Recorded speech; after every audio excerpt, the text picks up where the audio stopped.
Part 178. The Pentium Era, South to North. Author, Mei Shi Niang. Chapter 1772. Hangzhou Fanhua Network Technology Co., Limited was quickly established, Fanhua website was also established, and they recruited many new people. In addition, Wen came from Beijing and Ren Rongrong also came from Shanghai. The warehouse on the third floor of the factory suddenly became very busy. When Ren Rongrong first arrived here, she felt a little frustrated, but after staying for a week, she quickly fell in love with the new company. In Fanhua Company, she, the financial director, is the oldest. Apart from her, there are Wen and Qian, and the others are all young people in their 20s. These young people are different from the young people in her Shanghai company. Shanghai, the colleagues in the company are young, but they are all very sophisticated. Everyone here looks simple, clean, and even a little heartless. The technical staff are all a bit dull and simple, and are not good at expressing themselves. The new recruits, who are being trained by Wen, all have good looks, but in fact they are a bit stupid. After being trained by Wen, they became even more stupid. It's like a group of chattering clothes hangers, either bickering with each other or teasing the programmers all day long. However, nothing they do lasts long. One moment they were bickering, and the next moment they went to the cafeteria to eat together. They even teased the programmer. They blushed when they mentioned this, and then turned around to tease another one, which made the programmers stare at their backs in disbelief, and could only sulk. Guanliang found Wen and said to her angrily, "Can you tell those little bitches of yours to stop coming to our department?" Wen said, "Why, if they can't even attract the wood in your hand, how can they attract the audience? How can I practice my skills? Come on, sister will also practice your skills with you, so that you can enlighten yourself." As Wen said this, she hugged Guanliang. Guanliang was horrified and ran away quickly. From then on, he did not dare to speak arrogantly in front of Wen again. Wen looked at Guanliang's back and smiled proudly, "What kind of idiot dares to teach me a lesson even if his hair is not even long?" Ren Rongrong felt that he was in such a group of people and in such an environment. He no longer had to hold himself tightly to work. His mind and body were relaxed. The string in his mind did not need to be so tight. He had been staring at it for more than 10 years. Several trend lines can be forgotten, and Ren Rongrong feels like he has a new life. After compensating the tenants, she took back the house by the Meisi River. After hiring workers to repaint it, she moved in from the hotel. Chen Yakin, who lives next door, sold the house long ago. Now, a couple lives next door to her. An elderly couple, they seem to be retired middle school teachers, and their son works abroad. After staying here for a while, if Ren Rongrong was asked to go back to the Shanghai company now, she felt that she would not be able to adapt. Forget trading and candle charts completely. When she first came here, Ren Rongrong told herself this every day. Later, when she even watched TV, she would naturally change the channel when someone was explaining the stock market when she pressed the remote control. Ren Rongrong had a vague feeling that Lu Yun seemed to know something. She knew that during their PDA battle with Lao Ni, Ren Rongrong's purpose was not simple. This was a taboo for Lu Yun, the most taboo in transactions. Mixed with personal feelings, it will make your judgment inaccurate. Winning is a fluke, and losing is a high probability event. What makes Lu Yun even more intolerable is that throughout this entire incident, Ren Rongrong has been playing with her like a monkey, as a chess piece in Ren Rongrong's hands. This is very harmful to a proud person like Lu Yun. It must be very deep. Ren Rongrong felt that since that time, after meeting Zhang Chen at the elevator entrance, Lu Yun had been guarding against herself and no longer talked to her about everything as before. Ren Rongrong was not sure about this, and she was not sure whether it was Lu Yun did not change, but herself, because after meeting Jiang Chen that time, she felt guilty as a thief and had inner demons from then on. Anyway, Lu Yun had never mentioned Lao Ni in front of her, so Ren Rongrong could only treat it as nothing happened. This time he sent her to Hangzhou. Although Ren Rongrong felt that it was a bit of an exile, she could only acceptable.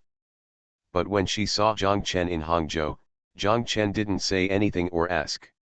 Several times when Jiang Chen asked her about Lao Ni's past, there was nothing strange, which made Ren Rongrong feel unsure. Yes, she felt that Jiang Chen probably didn't say anything to Lu Yun. After Fanhua Company was officially established, Jiang Chen went there less often than Xiao Fang. Even when he went to work in the factory, he would not go to the third floor to take a look. But sometimes, when Wen Wenqian and the others were broadcasting live outside, Jiang Chen would also go over and take a look. Just like in the past, Jiang Chen rarely went to Xiao Fang Company to ask about things in her company. Now that Lu Yun is the chairman of Fanhua Company, Jiang Chen would subconsciously avoid it, thinking that this is someone else's company. He often forgets that it is someone else's company. He knew that he was the largest shareholder of the company, but he was just a shareholder. When the money was taken out, Jiang Chen felt that it had little to do with him. Jiang Chen was a very hands-off person in his company. When he handed over the dynamic zone to Hagen, he barely interfered. CAO Minfang called Jiang Chen to tell Jiang Chen what happened in Sanya and what needed to be renovated. Chen rarely calls to ask.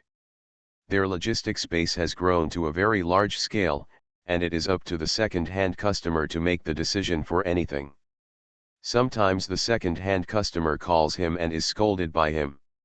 He says, "I don't understand logistics. Why are you asking me these questions? What answer can I give you?" The idiot was scolded several times and didn't bother to ask him again. Whatever happened, he decided on his own. Liu customization is managed by Xiaomi, and the sales center is managed by Su Qiaxin and Xiaoli. The factory used to be Zhao's Higang, then Xiaoli and Qianqian, and now it is Xiejiwei. Hepan Oil Painting Museum, Zhao Xian also generally arranges any exhibitions. Or when they want to acquire some important works and the amount involved is very large, they will report to Jiang Chen. When Jiang Chen and Tan Shehen were together, Jiang Chen would laugh at her when she heard Tan Shehen's constant phone calls. He said to Tan Shehen with some pride, "If you ask the people below me when I will talk to them on the phone, I still have to think about it. It seems like it's been a long time since I thought about it." Tan Shehen was extremely angry and cursed, "You have a good life, but I have a hard life. Is that okay?" Jiang Chen treated his own company like this, let alone Fanhua Company now. He and Xiao Fang also had a tacit understanding. He quit completely and did not ask anything about Fanhua. Xiao Fang took it a step further and regarded Fanhua as one of her own companies. She went to Jiang Chen's factory and walked to Jiang Chen's. I clicked in the office and didn't stay long, so I went upstairs. Many times, Xiao Fang and Jiang Chen talked about Fanhua. Jiang Chen felt that it was just like when she talked about Ladies Street before. It was through Xiao Fang that Jiang Chen learned everything about Fanhua. On the Fanhua website, there are now two forms, one is like Qianqian Live Room and Wenwen Live Room. Their main task in the live broadcast room is to sell things. There is another kind of podcasters who are newly recruited. Wenwen also opened a live broadcast room for them, saying that they want to train them. They don't sell anything. One is that the traffic is not large, and the second is that the manufacturers who come here are still there for a while. He looked down on them and went straight to Wenwen and Qianqian. Wenwen asked them to chat exclusively with the audience in the live broadcast room, while accumulating their popularity and bringing in some income. Whoever is popular depends on the number of gifts she receives every day. Qianqian Live Room invited Tan Shehen, Xiang Nan, Lin Shuwen, and even Xiao Fang, Lu Yun and Xiahua to be her guests. Qianqian invited a variety of people. Sometimes when selling goods from Su Qiaxin and her factory, She simply invited the owner of the factory to sell goods with her in the live broadcast room. Shentu Hanjian has been here 3 times. Her outgoing personality and Mandarin with a Yuwu accent have made her very popular in the Qianqian live room. Qianqian had an idea. When the director of the factory came, she simply asked them to speak the dialect of her hometown. Qianqian helped him translate. Of course, her translators were all brought by the director and told through the headset. In the Wenwen live broadcast room, celebrities passing through Hangzhou come to help her from time to time. The audience in the 2 live broadcast rooms can be said to have gradually distanced themselves. Wenwen has more star chasers here, including Bao Wen. Wen is also chasing stars, and Kinkin's audience is relatively mature and intellectual. Zhang Chen's online viewing record of more than 1 million was broken when Tan Shahen came. It's not that Tan Shahen's influence is greater than him, but that the number of visitors and registered members of their website is increasing by hundreds of thousands every day. In 1 week, the audience will double. When Xiang Nan came, Tan Shahen's record was broken again. When mother and daughter were on the same stage, Xiang Nan's record was broken again. There was a star there, Wenwen, who had more than 5 million viewers online at the same time. Viewing records and websites were down, which made Xiangnan's fans aggrieved for a long time. By the end of the year, after the completion of the Sky City e-commerce industrial park, the first 2 companies to move in were, in addition to Xiaofang's Youth Capital Hangzhou branch, and Hangzhou Fanhua Network Technology Co., Limited, with an area of more than 2,000 square meters, it is already quite large. Although the offices of these 2 companies were designed by Zhang Chen, after they moved into the building in the park, Zhang Chen rarely went there. Every time he went to the park, he would go directly to his own office in the factory. When he got off work, it was usually Xiaofang who called him. Zhang Chen went to the factory parking lot to pick up his car and drove to Gate C of the park building. Xiaofang was already waiting for him at the door. The reconstruction project of the dynamic zone is still going on. Zhang Chen's e-commerce industrial park is also managed by Hagen. He is also the general manager here. Now that there is nothing in the dynamic zone, he is leading the entire dynamic zone. The management team is responsible for attracting investment here.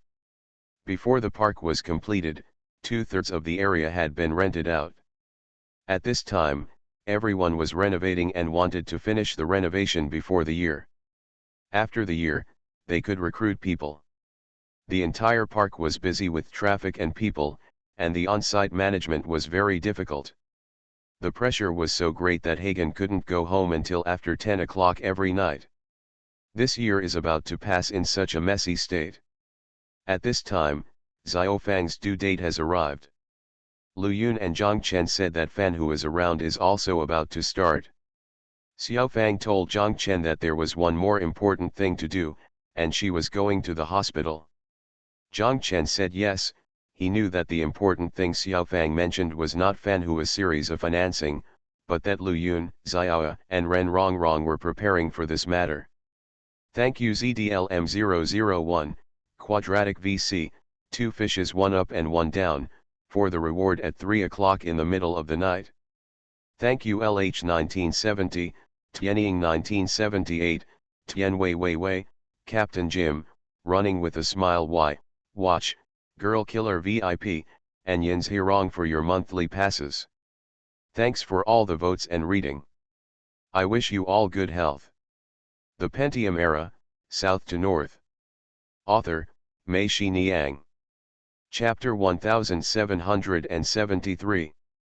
Zhang Chen drove the car and arrived at the Sky City e-commerce industrial park. This time he did not help Xiaofang out of the car at Gate C. He asked Xiaofang if it was okay. Xiaofang nodded and said, yes, you can go. Walking toward the door, Zhang Chen watched Xiaofang walk to the elevator door, turn around, get in the car, and drive to the parking lot of the factory next door. Today, Zhang Chen parked the car at the door of Gate C, got out of the car first, walked to the other side of the car, opened the door, helped Xiaofang get out of the car, and accompanied her inside. Entering door C is the elevator room. The two of them took the elevator to the 5th floor. After exiting the elevator hall, the first company in the corridor was Xiaofang's Youth Capital Hangzhou branch. Beyond that, there was Hangzhou Fanhua Network Technology Co., Limited. The company, two companies, divided the side of the corridor and set up a rest area at the entrance of their company. Zhang Chen and Xiaofang went to Xiaofang's office. Xiaofang sat down on the executive chair, picked up the phone on the table, and called Lu Yun. Lu Yun had been in Hangzhou these days, in her office at Fanhua Company. Lu Yun received a call from Xiaofang and came over. When she saw Zhang Chen, Lu Yun said, "Is it so rare? It seems that he is a rare visitor, but he is indeed a rare visitor here." Xiaofang looked at Lu Yun and said, "Sister Lu Yun, I need your help with something. Are you free in the morning? The big belly is the biggest, you tell me." Lu Yun walked over and sat down opposite Xiaofang. Xiaofang turned the laptop in front of her to Lu Yun. Lu Yun saw an open interface of the Industrial and Commercial Bank of China. Xiaofang pointed to Zhang Chen standing next to her and said to Lu Yun, "This idiot is not very good at transferring money. Now I stare at the screen for a long time and my eyesight is dazzled. Please help me transfer money." Lu Yun was surprised and asked, "That's it? How many transactions do you need to transfer?" Xiaofang nodded, and Lu Yun said, "Then I'll ask Ren Rongrong to come over and help you." "No, I want you, or I'll let Zhao Jingjing do it," Xiaofang said. Lu Yun looked at Xiaofang and then at Zhang Chen. She didn't know what they were doing, but she knew in her heart that she probably didn't want others to know about these transfers. Lu Yun agreed. Xiaofang took out 2 pages of A4 paper from the drawer and handed it to Lu Yun. What Lu Yun received in her hand was a list. The list was numbered from number 1 to number 47. It started with Chen Hagen, then Su Kioxin, etc. All the people lined up along the way were people from Zhang Chen's company. After the serial number is the name, after the name is the position, and after the position is the card number of each person's ICBC card. The serial number, name, position, and card number are all printed, and the numbers after the card number are handwritten. "Who is Jin Baoqiang?" Lu Yun asked curiously when she saw an unfamiliar name with the title of vice president. "Second goods," Zhang Chen said. Lu Yun laughed and nodded, "He is indeed strong enough." Lu Yun saw these figures. The vice president level had more than 2 million yuan, and finally the clothing factory supervisor level had more than 100,000 yuan. The total amount was 38,752,300 yuan. Lu Yun saw. Looking at it, she seemed to understand something. She looked at Zhang Chen and asked, "What, you hit your own rich man?" Zhang Chen nodded and said yes. Lu Yun looked at Xiaofang and asked, "What about you, landowner, do you have any objections?" "No," Xiaofang said, "we discussed it together." "Are you really willing to give up?" Lu Yun asked, "More than 30 million?" Xiaofang smiled and said, "When I was a child and my family was very poor, I took money very seriously. After I knew that I had the ability to make money, I felt that money was not so important. If I don't have enough, I can still make money." Lu Yun looked away from the list. She sighed and said, "Well, although I don't agree with your approach, I admire you very much." She put the list next to the computer and asked, "Then I'll start transferring." Zhang Chen said yes. Xiaofang asked, "Sister Lu Yun, why did you just say that you don't agree with what we are doing?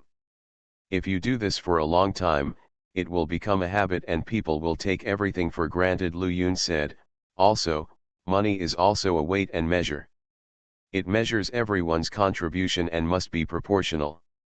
If it is out of proportion, the final effect may be counterproductive, and may instead deplete people's fighting spirit and desire to continue working hard."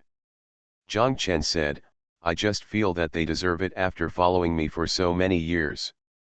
You're spending money to buy your own peace of mind, right? Lu Yun asked. Zhang Chen didn't say anything. He couldn't tell whether it was yes or no. Lu Yun stopped talking and started to transfer the money one by one. After a while, Zhang Chen's phone rang. It was Hagen. Zhang Chen rang the phone and sent a text message, "Year-end bonus, thank you for your contribution to the company, brother Hagen." The phone rang one after another. Zhang Chen pressed the button every time and replied in unison, "Year-end bonus, thank you for your contribution to the company." The second guy also called. Zhang Chen replied to the text message. The second guy continued to call. Zhang Chen picked up the phone. The second guy shouted, "You are forced to raise me, instructor, what do you mean?" Zhang Chen said, "I didn't text you back." Forced, year-end bonus. Aren't our company's year-end bonuses given out at the same time? That is issued uniformly to the whole company. This is another one specially given to your managers. The year-end bonus includes twins. They were forced to raise them. Did something happen, instructor? No, it's just that your little aunt is going to the hospital today. You're about to give birth?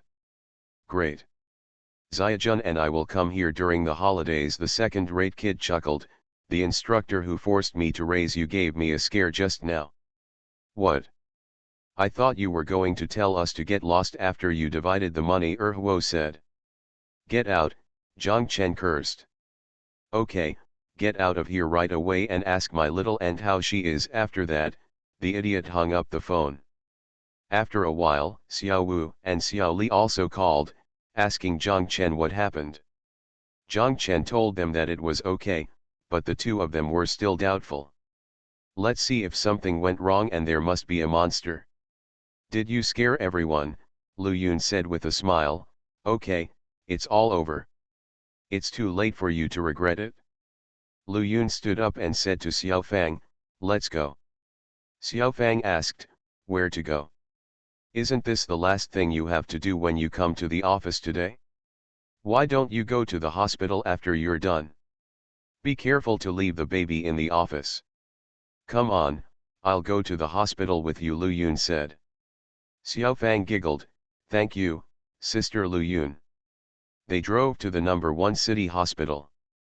In the car, Lu Yun and Zhang Chen said, "Xiao Fang has gone to the hospital. You can no longer be a hands-off shopkeeper. You also have to take care of Fan who is around." "No matter, I don't understand. It's useless for you to ask me." Zhang Chen held the steering wheel and shook his head. Xiao Fang also quickly said, "Sister Lu Yun, you better not let him take care of it. Let him take care of this kind of thing. Be careful that he gives in unprincipledly and betrays us all. Sister Shahen understands best. Don't take care of him. If anything happens, you can make the decision alone." Zhang Chen chuckled and said in half-baked Chongqing dialect, "My enemy, Lu Yun, I have authorized you." "I want it," Lu Yun also answered in Chongqing dialect, and the three of them laughed. The car drove to the entrance of the inpatient department of the number 1 city hospital. Tan Shahen and 2 old ladies were waiting here. Tan Shahen had already completed the hospitalization procedures. Xiao Fang could just go to the ward directly. Xiao Fang stayed quietly in the ward for another 3 days, which was already past the due date. They all became anxious. After the doctor checked, he told them that everything was fine and everything was normal. It was very common for Xiao Fang to stay longer than these days. Xiao Fang felt relieved. This year's New Year's Eve is February 9th, the 29th of the year. Although Zhang Chen made a reservation for the New Year's Eve dinner at the Tuxianjiayuan Hotel on Yan'an Road, they were still waiting at the obstetrics and gynecology department of the number 1 city hospital until about 5 o'clock in the afternoon. In the corridor outside the operating room, Zhang Chen, 2 old ladies, Tan Shahen, Xiang Nan, Lu Yun, Huo, Xiao Wu, Su Qiaxin, Xiao Shu, and Yao Fen were all here. In the foyer at the head of the corridor, There were also sitting Mr. and Mrs. Liu, Mr. and Mrs. Tan, two land reclamation warriors, Brother Tan and Ziajun's mother and son. On the afternoon of New Year's Eve, the hospital was empty, with almost no one walking around. Only a group of them were here, waiting for the news from the operating room. Zhang Chen was walking around outside the operating room. The idiot looked at him and cursed, "You are forced to do this, instructor, can you please stop walking around like this? Your heart is making you panic, you are forced to do so." Xiao Wu said, "Why are you panicking? I want to know whether the baby my little aunt gave birth to is my god brother or my god sister," Huo said, and everyone laughed. Lin Shuwen took her children and went back to their hometown with old Tang to celebrate the new year. She would call Zhang Chen in 10 minutes and ask him, "Brother, has Xiaofang given birth to baby?" Zhang Chen simply threw his mobile phone to Tan Shehen and asked her to help him answer. Tan Shehen and Lin Shuwen said no, and Lin Shuwen shouted, "Oh, thank you, Zhen Zhen, for asking my brother to come on." Tan Shehen smiled and said, "Xiaofang gave birth inside, why is he cheering?" "Oh, let's go together, let's go together," Lin Shuwen said and hung up the phone. 10 minutes later, the phone rang again. "There's no news yet," Awan Tan Shehen picked up the phone without even looking. The other person on the phone was stunned for a moment, and then said, "Is it Zhen Zhen? I'm Qian Fang, isn't Xiaofang still alive?" Tan Shehen smiled and said, No, Qian Fang, I made a mistake." Just as he was talking, the door of the operating room opened, and a nurse came out with a naked baby wrapped in swaddling clothes and shouted, Zhang Chen, who is Zhang Chen?" Zhang Chen and Huo almost shouted together, Here. The second-rate kid immediately woke up and pushed Zhang Chen forward. The nurse shook the baby in front of Zhang Chen and said to him, "My daughter, 6 pounds and 2 ounces. Zhang Chen reached out to pick up the baby in the nurse's hand, but the nurse avoided it. The two old ladies wanted to take a closer look, but the nurse held the baby and walked away along the corridor. Zhang Chen's mother quickly shouted, "How are you doing, my lord?" "Everything is fine," the nurse said without looking back. After a while, the door of the operating room was opened again, and Xiaofang was pushed out. Her face was pale, but she smiled at everyone. Everyone followed to Xiaofang's ward, and Xiongnan was left at the back. She took out her mobile phone and called Zhang Xiangbei. The phone rang for a while, and Zhang Xiangbei picked it up and asked urgently, "Did Aunt Xiaofang give birth?" Xiangnan nodded. "East or west?" "To the west," Xiangnan said. "Haha," Zhang Xiangbei shouted, "this is the best arrangement again. Thank you to book friends 201705152234111744, Hu, ZDLM001, Zhengji, Deji Lao, Yunlong Frogfish, Hot-Blooded Swordsman, and book friends 201705184173384448 for your monthly votes. Thanks for all the votes and reading. Have a good evening everyone. You are listening to Novels at Bless Up channel. Wish you happiness and luck. Please subscribe to receive new novels. How do you feel about this novel? Please like and leave a comment. The Pentium Era, South to North. Author, Mei Shi Niang. Chapter 1774. Everyone entered Xiaofang's ward. There was only one hospital bed in Xiaofang's ward, and there was no other pregnant woman. Everyone gathered around Xiaofang to greet her. After a while, the nurse came in with the baby in her arms. At this time, the baby had already been bathed, clean, put on clothes, and then wrapped in swaddling clothes. The nurse put the baby on Xiaofang's pillow. Zhang Chen asked, "Can I hug you now?" The nurse smiled at him and said, "That's it." Before Zhang Chen could hold it in his hands, his mother had already picked him up, and Xiaofang shouted, "Show me." Zhang Chen's mother turned the baby towards Xiaofang and showed it to her.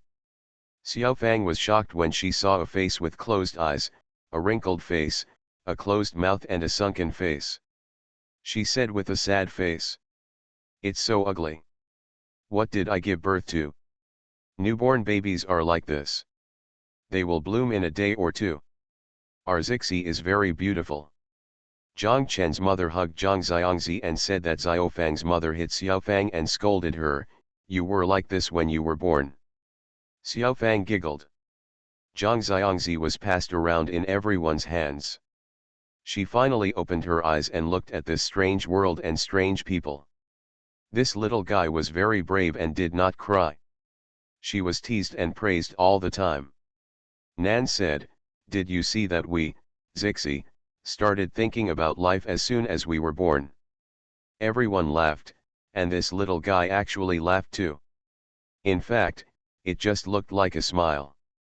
Su Qiaxin immediately said, "Did you see it? She really looks like Xiaofang when she smiles.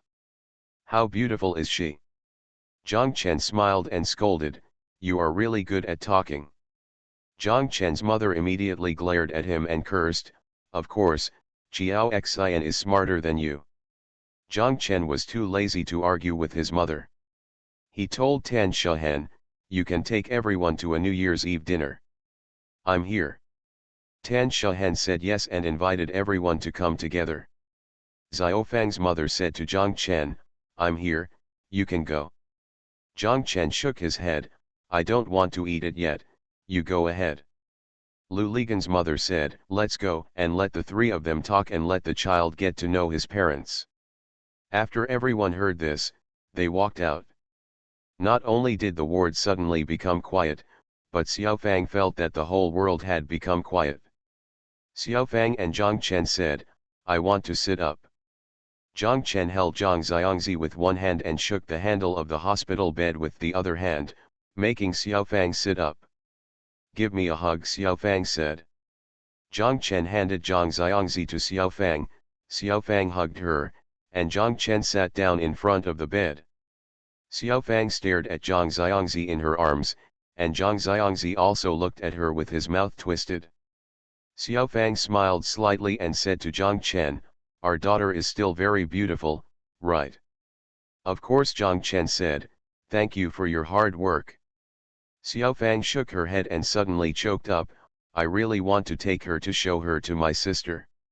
She is in the operating room and lying there, all I think about is my sister." Zhang Chen said, "Don't worry, I will tell your sister." "I'll tell her," Xiaofang said, "bring me the phone." Zhang Chen took out Xiaofang's mobile phone from Xiaofang's bag and handed it to Xiaofang. Xiaofang opened the address book on the phone and found Xiao's phone number. Xiaofang raised her head and looked at Zhang Chen, a little shy. Said, "My dear, can you go out for a while? I want to have a quiet word with my sister." Zhang Chen nodded, stood up and walked out, closing the door behind him. After walking outside the door, Zhang Chen did not dare to go far. He stood leaning against the doorframe, turned his head and looked inside through the glass on the door. He saw Xiaofang holding Zhang Xiangzi, and the phone was placed on Zhang Xiangzi's swaddling clothes. His lips moved. Zhang Chen couldn't hear what Xiaofang was saying. Although the corridor was quiet, Zhang Chen didn't know if Xiaofang pressed the phone number when he looked at it. He knew in his heart that even if he pressed it, the phone number would still come. A uniform beep sound. This phone is always open, and one end is plugged into the power source. There will never be a time when the power is out, and there will never be a voice of the user cannot be connected. Coming from the phone. Zhao Jingjing has been collecting the phone bill for this number every month. The entire ward was quiet. Zhang Chen turned around and looked out the window at the end of the corridor. Night had fallen. Night has fallen, and the lights are reflected on the water, one by one, like buttons, forming a row of double-breasted buttons with the lights of the boathouse, linking the landscape together. On New Year's Eve this year, Lu Ligan and Wen Wenqian had their New Year's Eve dinner on the terrace next to the reservoir. After the grape leaves withered and the weather got colder, Luligan covered the terrace with a glass roof and turned it into a sunroom. Today is New Year's Eve, but their houseboat is full of guests. It turns out that there are so many people who like to leave the people around them and live among the mountains and rivers to spend the last days of the year quietly. Not only was the houseboat fully booked, 1/3 of the hotel rooms were also sold out, and the New Year's Eve dinner at the fish restaurant was even more fully booked. Many people brought their families and drove their cars here to have the New Year's Eve dinner, and then went to the restaurant.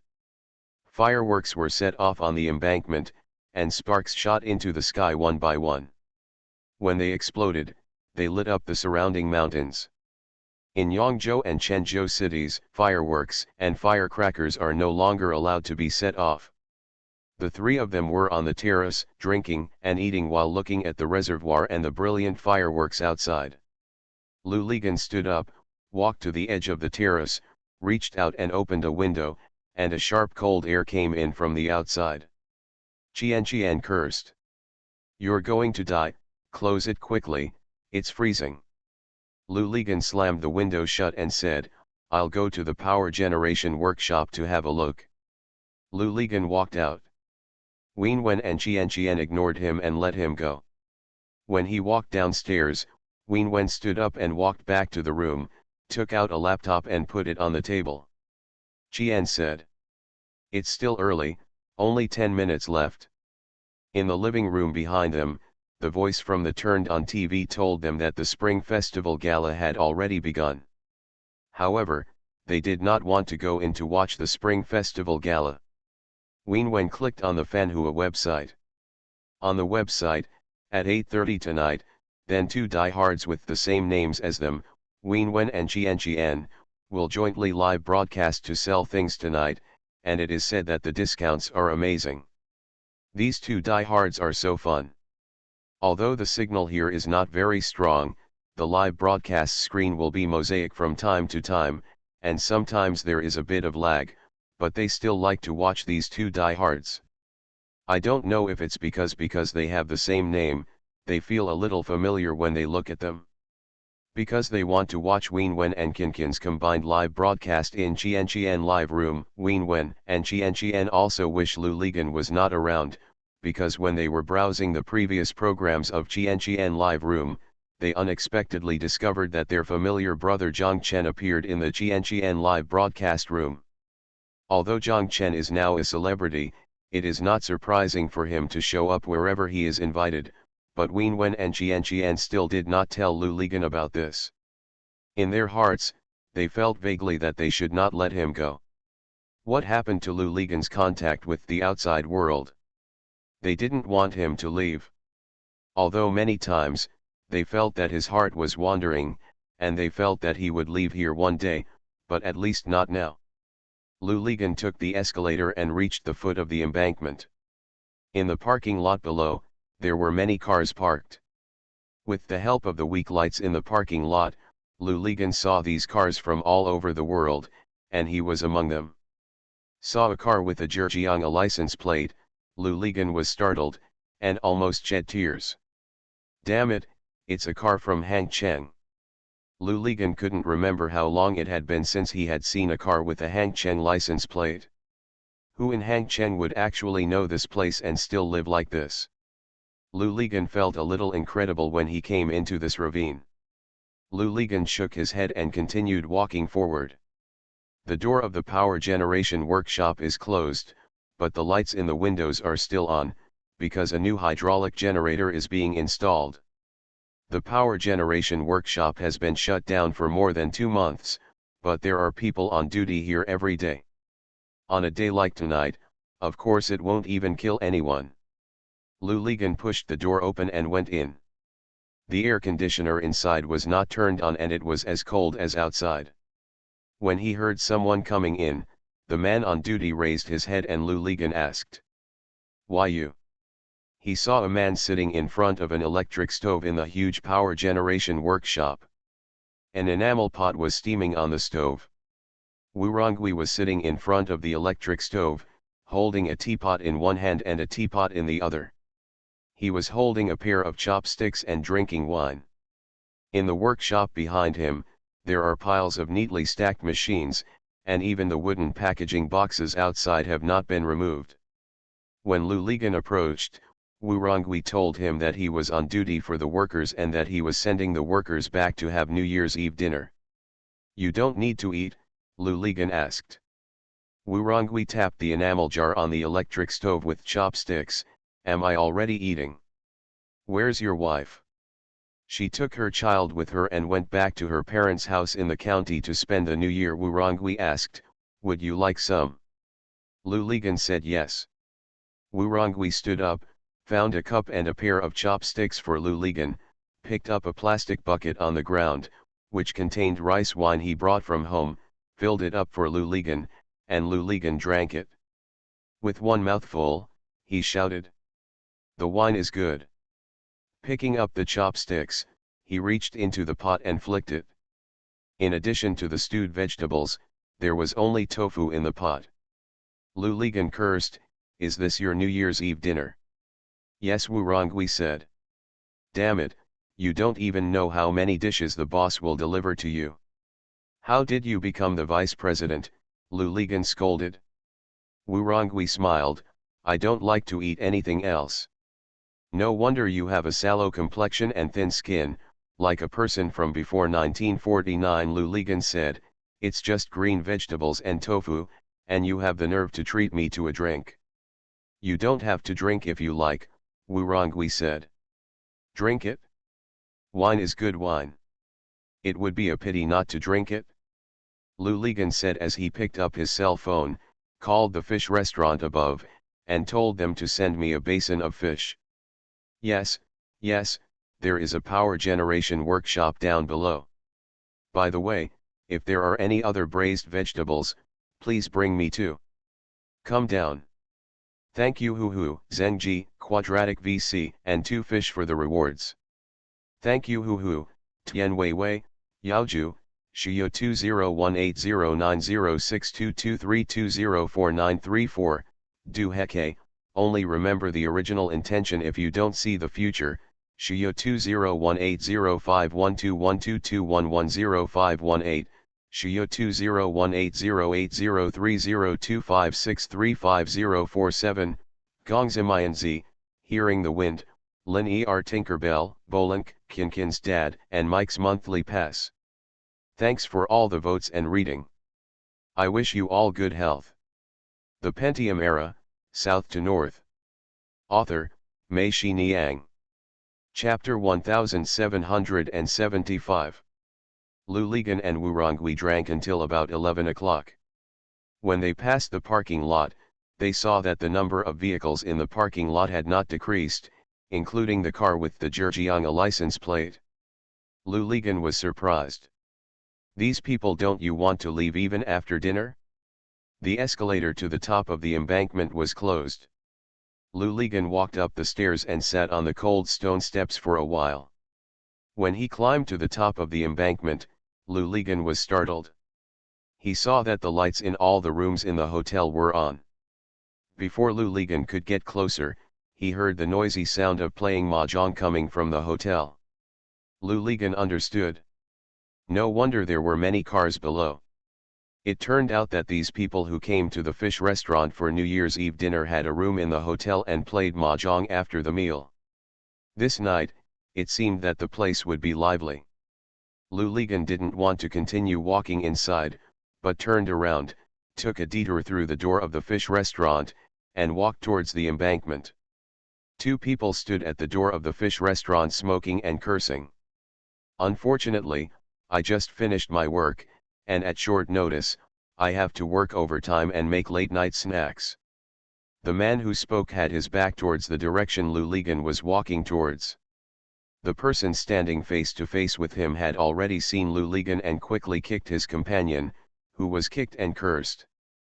"What the hell? Mr. Lu!"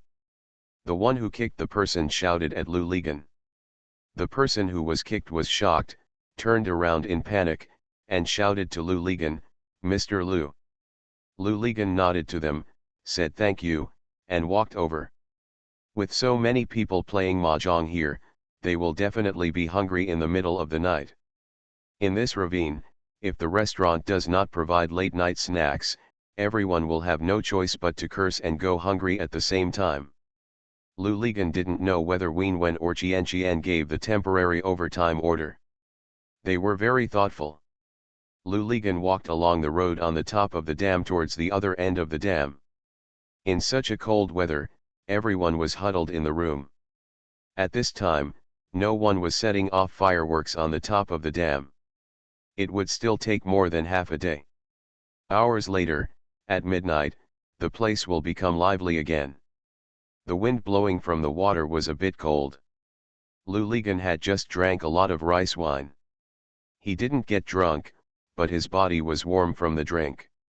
He walked along the road to the vegetable garden on the other side of the embankment, turned around and walked back. When he was halfway there, Lu Ligan simply stopped, sat down on the embankment, took out a cigarette from his pocket and started smoking. There are now nearly 30 houseboats built along the foothills on the left side of the reservoir. They have reached the innermost part of the reservoir.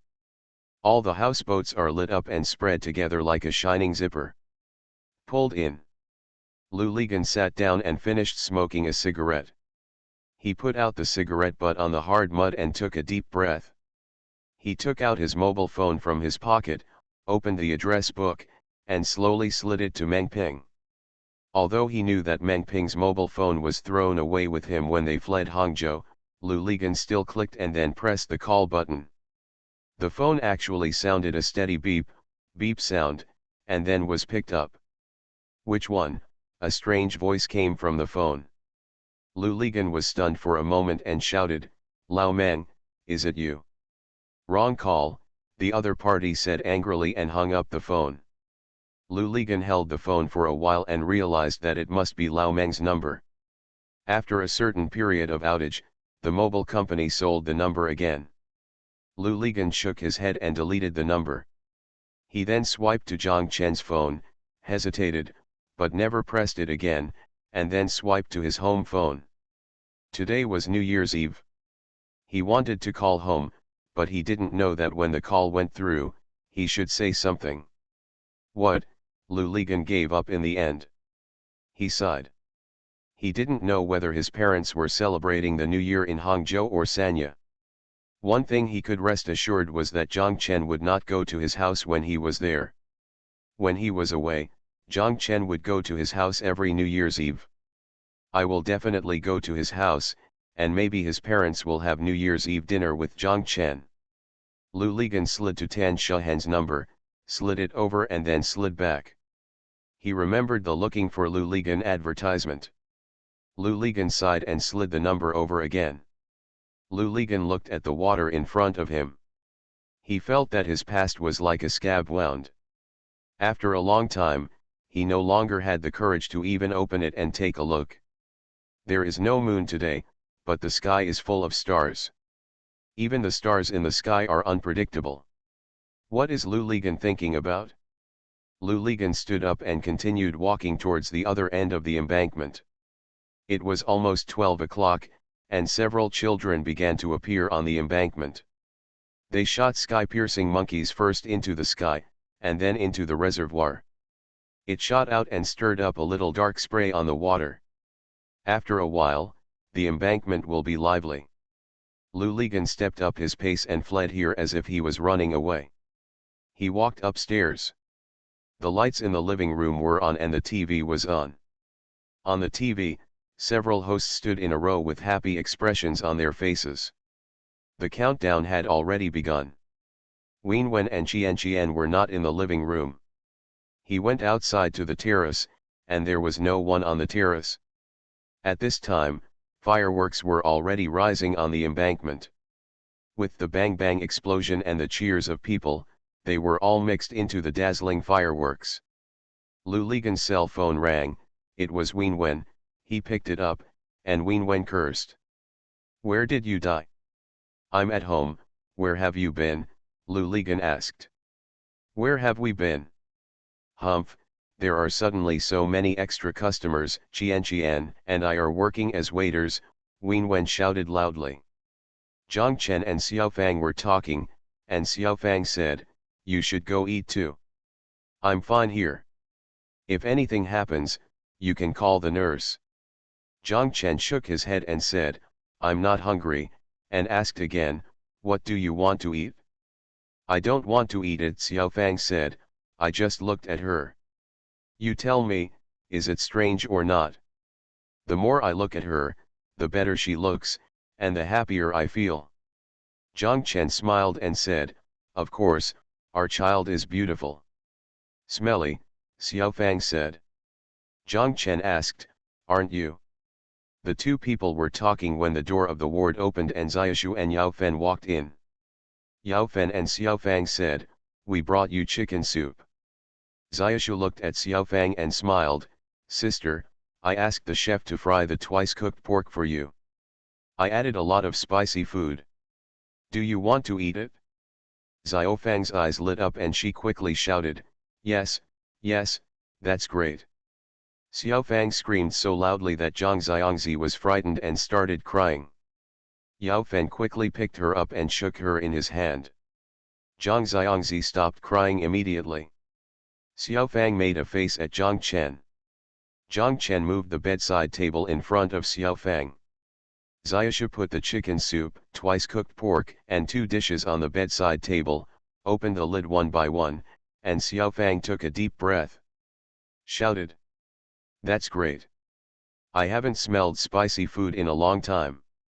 Jiang Chen thought of a question and asked, if you eat spicy food now, will your milk also be spicy? Can Zhang Xiangzi eat it? Xiaoshu and Xiao Fang were both stunned. Xiaoshu looked at Yao Fen, and Yao Fen shook her head, I don't know. Anyway, I didn't eat anything spicy during my confinement period. Hey, whatever, she is my daughter and I am her mother, Xiao Fang said, anyway, from now on, if I drink sweet food, she will eat sweet food, and if I eat spicy food, she will also eat spicy food, what's so great about it? Jiang Chen said, okay. Brother-in-law, we are here, you go to eat, they are still waiting for you, Xiaoshu said. Xiao Fang also shouted, yes, yes, please leave quickly. When Jiang Chen drove his car, the streets were empty. In just 7 or 8 minutes, he drove from the number 1 municipal hospital to the Tuxianjiayuan Hotel on Yan'an Road. Jiang Chen walked into the box. The second guy saw him coming in and shouted loudly, hurry up, instructor, come here quickly, I want to respect you as a new father. Jiang Chen walked over with a smile. The second guy was standing there, already holding 2 cups and waiting for him. Jiang Chen approached and the second guy handed him a glass of wine. Jiang Chen took the cup and raised it towards old Lu opposite. Say, uncle, I respect you too. He also said to everyone, I also respect everyone. A large table of people stood up and raised their glasses. Only Lao Lu was sitting there.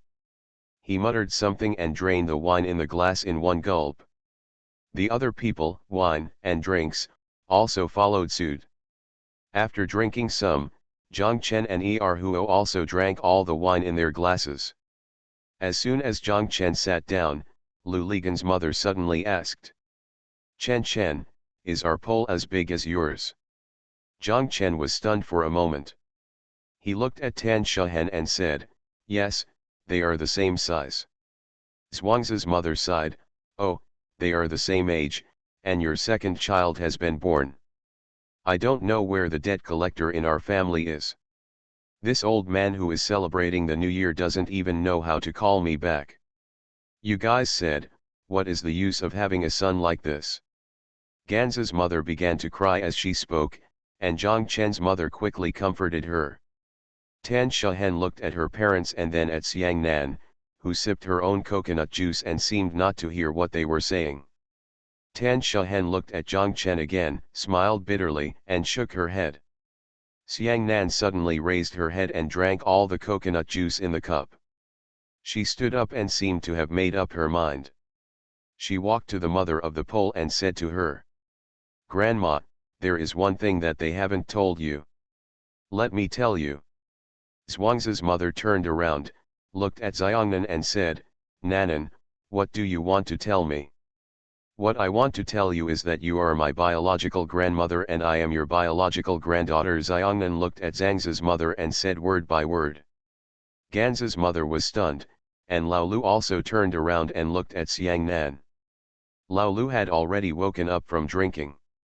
Zhang Chen stood up and walked over, put his hand on Xiangnan's shoulders, and said to them, "What Xiangnan said is true." Ganz's mother shook her head, and Zhang Chen's mother came closer to her and whispered to them, "When Ganza went to Hainan that year, Zhen Zhen already had it in her belly." Zhuangzi's mother's lips were trembling. She looked at Zhang Chen's mother, then at Xiongnan, and then at Tan Shahen. Tan Shahen nodded. Zhuangzi's mother hugged Xiongnan and burst into tears. With a bang, Lao Lu smashed the cup in his hand to the ground.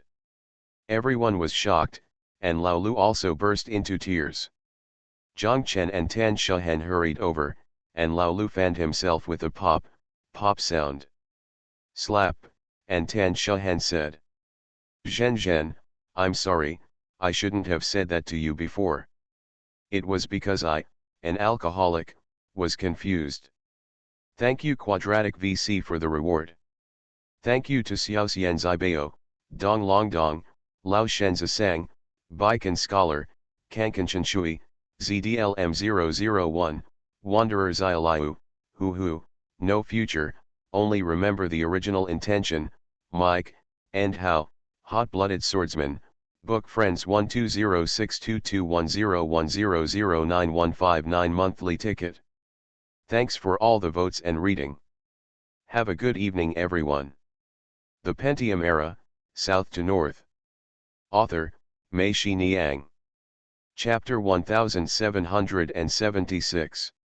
After the Spring Festival, Liu Bang, the founder of Han Dynasty, and Wang Minsheng returned to Hangzhou from Taiwan together. Wang Minsheng was already married. His wife was the manager of their Black Forest Cake Hangzhou headquarters and went to Taiwan with him to celebrate the New Year this year. Xiaofang had been discharged from the hospital. That night, when Zhang Chen hosted a banquet for Han Emperor Liu Bang and his companions at the Tuxianjiayuan Hotel, Xiaofang specially carried Zhang Xiangzi there. Liu Bang, the emperor of the Han dynasty, heard that Zhang Xiangzi was born on the afternoon of New Year's Eve and said with a smile, "This is really a phoenix tale." When he said this, everyone thought about it, and it was really appropriate. Zhang Chen was thinking, Zhang Xiangbei was conceived on the coal pile of the Hunky Hotel on the night of the third day of the Lunar New Year. Should this be regarded as the leader?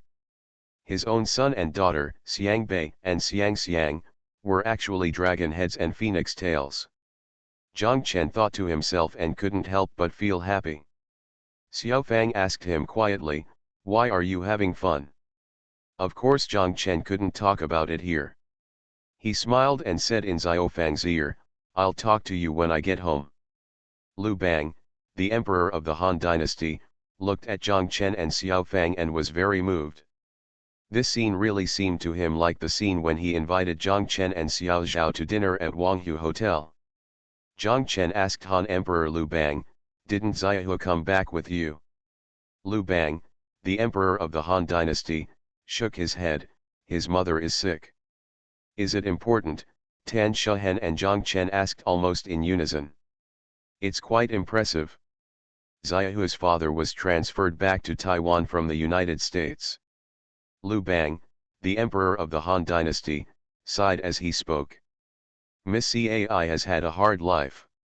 Others see her as the only daughter of a wealthy family, and she seems to have unlimited glory. In fact, it is the only daughter of a wealthy family who has harmed her.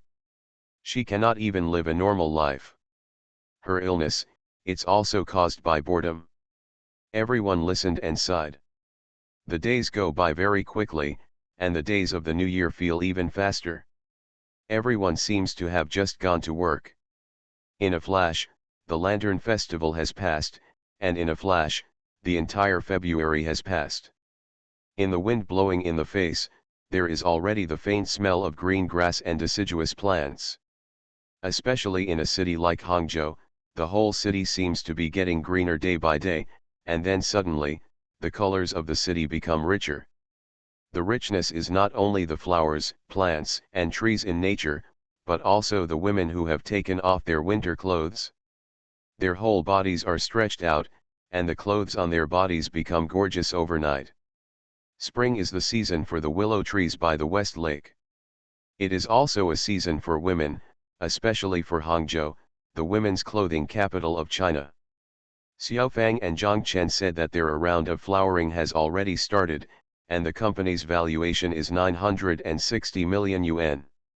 Although Xiaohu did not come back to Hangzhou, he and Lu Yun decided to contact PNG and Yutri in the United States after talking on the phone. The capital is RMB 211.2 million, with a premium of 10% and a subscription for 20% of the shares.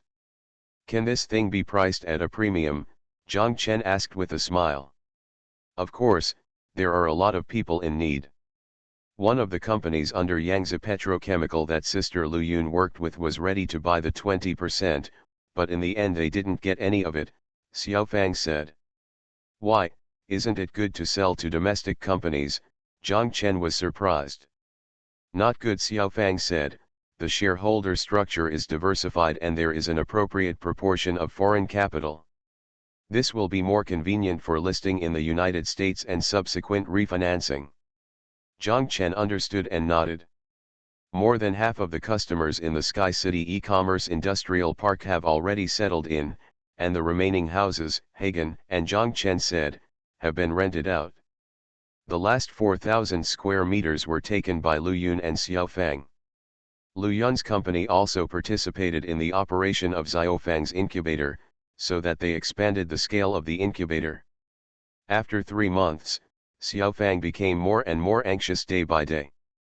Zhang Chen knew what she was anxious about, but there seemed to be no way to comfort her. Although the doctor repeatedly told them that it is best to persist in breastfeeding for children. 6 months later, the two old ladies also thought so, but for Xiaofang, it was impossible. She had pushed the time back as far as she could, but now it was time to push it back no more. The most critical time has come for Shuanghui International Holdings to acquire American Smithfield Foods and Spanish Farmers Group. Xiaofang and Mr. Wan of Shuanghui International Holdings have to personally face investigations and answers from relevant departments in the countries where these two companies are located. They also have to attend their shareholders' meetings and explain their entire business in detail before the shareholders make the final vote. Plan, as well as future development direction and planning, which affects all shareholders' votes to approve or reject the acquisition. After shareholders vote in favor, Smithfield Foods will officially start the delisting process. When Zhang Xiangzi was born more than 2 months ago, Xiaofang gritted her teeth and decided to wean her off breast milk. She would take Lu Qing and Mr. Wan from Shuanghui International to the United States first, and then to Spain. This trip would require almost many months. After procrastinating and procrastinating, it was finally time to leave. Xiaofang held Zhang Xiangzi in tears. She kept telling Zhang Xiangzi, "Mom, I'm sorry for you. Please forgive me, okay?" Zhang Chen's mother and Xiaofang's mother couldn't bear to witness it and turned away. Zhang Chen and Xiaofang said, "Let's go." Xiaofang looked at Zhang Chen and said pitifully, "Can you let me feed her milk one more time, for the last time?"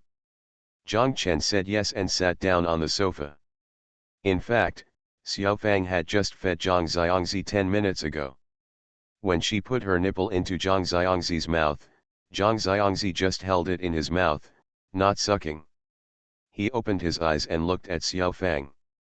Her heart was broken by her, and she murmured, "Eat, Zixi, be obedient. Can you just drink mommy's milk again? Mom, please, Zixi." Zhang Xiangzi spat puff and finally spit out Xiaofang's nipple. Zhang Chen's mother knew that Zhang Xiangzi really couldn't eat anymore. She said, "Xiaofang, it's better to squeeze it out and put it in the refrigerator. Let it warm up before giving it to her." Xiaofang's mother woke up like she was just waking up from a dream, her eyes were red, and she said oh and went to get the bottle. Xiaofang kissed Zhang Xiangzi again and again on the face, and was almost carried away by Zhang Chen in the end. When they got to the car, she complained to Zhang Chen, saying how could you be so cruel and refuse to let me look at Zixi again. Zhang Chen reached out and held Xiaofang's hand, and said to her, no matter what, we will eventually separate. I just can't bear it. Xiaofang started to cry. She picked up Zhang Chen's hand and bit it while crying. Zhang Chen held back the pain and let her bite. After biting, Xiaofang came back to her senses and looked at the teeth marks on the back of Zhang Chen's hand. Blood marks were already oozing out, and she felt distressed again and kept saying, dear, I'm sorry, you idiot, why don't you know how to cry out in pain? Zhang Chen smiled, it's nothing, I really don't feel any pain. Xiaofang stared at Zhang Chen and asked with a grimace, dear, let me ask you a question, okay? Zhang Chen said yes. Why do I feel like I am a bit like a mother-in-law now? Really, after having Zhang Xiangzi, I really feel like I am a bit like a mother-in-law. Do you think I am a bit like that? Xiaofang asked seriously. Zhang Chen looked at her and said, yes, that's true. After you have Zhang Xiangzi, you will become a mother. After Zhang Xiangzi becomes a mother, you will be a grandmother. Mother-in-law and mother are right, this is how they come here. Xiaofang made a face at Zhang Chen and smiled. Zhang Chen started the car and drove out of Jingxiu home. He turned left at Stadium Road and kept driving forward. When he almost reached the intersection of Jiangguo North Road, Zhang Chen turned around and saw that Xiaofang was probably crying too much in front of her. Tired, I closed my eyes at this time and seemed to be asleep. Zhang Chen thought for a while, and instead of turning right on Jiangguo North Road to go to Chengjian Railway Station, he drove straight along Tai Road, went to the Tai Road elevated entrance, turned to Huancheng North Road, and passed Zhenkai Overpass and East Bus Station. Drove all the way to the entrance of Pengbu Shanghai Hangzhou Expressway, turned right onto the expressway, and when Xiaofang woke up, they had already passed Tongxiang. Xiaofang opened her eyes, asked where she was, and looked out the window in confusion. She was shocked at this sight. Why did she go to the city station to take the high-speed rail and end up on the highway? Honey, where is this? Xiaofang asked. We are almost in Jiaxing. I will take you to Shanghai. I will come back tomorrow after you leave, Zhang Chen said. Xiaofang giggled. She reached out and took Zhang Chen's right hand. She looked at the mark of her teeth on the front. It was still very clear. She kissed it. I still don't know how I'm going to survive tonight alone, Xiaofang said. Zhang Chen nodded and said, I understand. By the way, do you want to call Lu Qing so that she doesn't have to come to Hunkao to pick you up? Oh, right, Xiaofang shouted and immediately picked up her phone to call. When the three of them were having dinner together, Lu Qing stared at the tooth mark on the back of Zhang Chen's right hand. Zhang Chen hadn't noticed it yet, but Xiaofang noticed it. Under the table, she knocked Zhang Chen's knee with her own knee, trying to remind him. Zhang Chen put his right hand under the table. Zhang Chen looked at her and didn't understand what she was saying. Hello. Lu Qing smiled and said. What is this, a mark of love? Zhang Chen woke up and quickly turned the back of his hand. Xiaofang's face turned red. Zhang Chen smiled and said, it's nothing, it's just that we have a tigress at home. Lu Qing giggled. Xiaofang glared at him. Zhang Chen quickly changed his words, I wasn't talking about you, I was talking about Zhang Xiangzi. Lu Qing laughed even harder, is your daughter Neza? She grows up when the wind blows. In more than 2 months, her teeth have grown and she can bite people. This time it was extremely embarrassing. Lu Qing said, it's okay. I still want to find someone to bite, but unfortunately I haven't found one yet.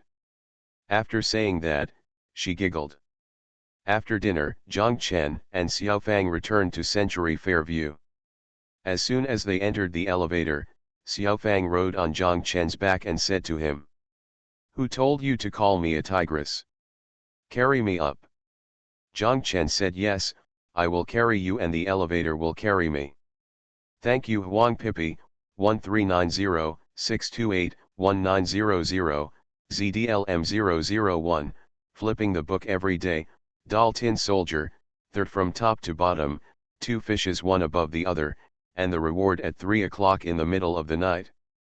"Thank you Huang Pipi, Zipanjiang 1, very careful 333, Daos Hung 123, Xiaosheng Year 48, Book Friends 201805121221105118, Book Friends 201901092142571714, Lao Huang, Pai Wuzun, no future, just remember the original intention, Qian Dad's monthly votes. Thanks for all the votes and reading. I wish you all good health. You are listening to Novels at Bless Up channel. Wish you happiness and luck. Please subscribe to receive new novels. How do you feel about this novel? Please like and leave a comment. The Pentium Era, South to North. Author, Mei Shi Niang. Chapter 1777. The two of them went upstairs, took a shower, and just sat down on the sofa. Xiaofang became worried again and said, "I don't know how the little guy is doing. I'll call and ask." Zhang Chen quickly picked up the phone on the coffee table, stood up and said, "I'll call." Zhang Chen walked away a few steps and dialed his home phone number.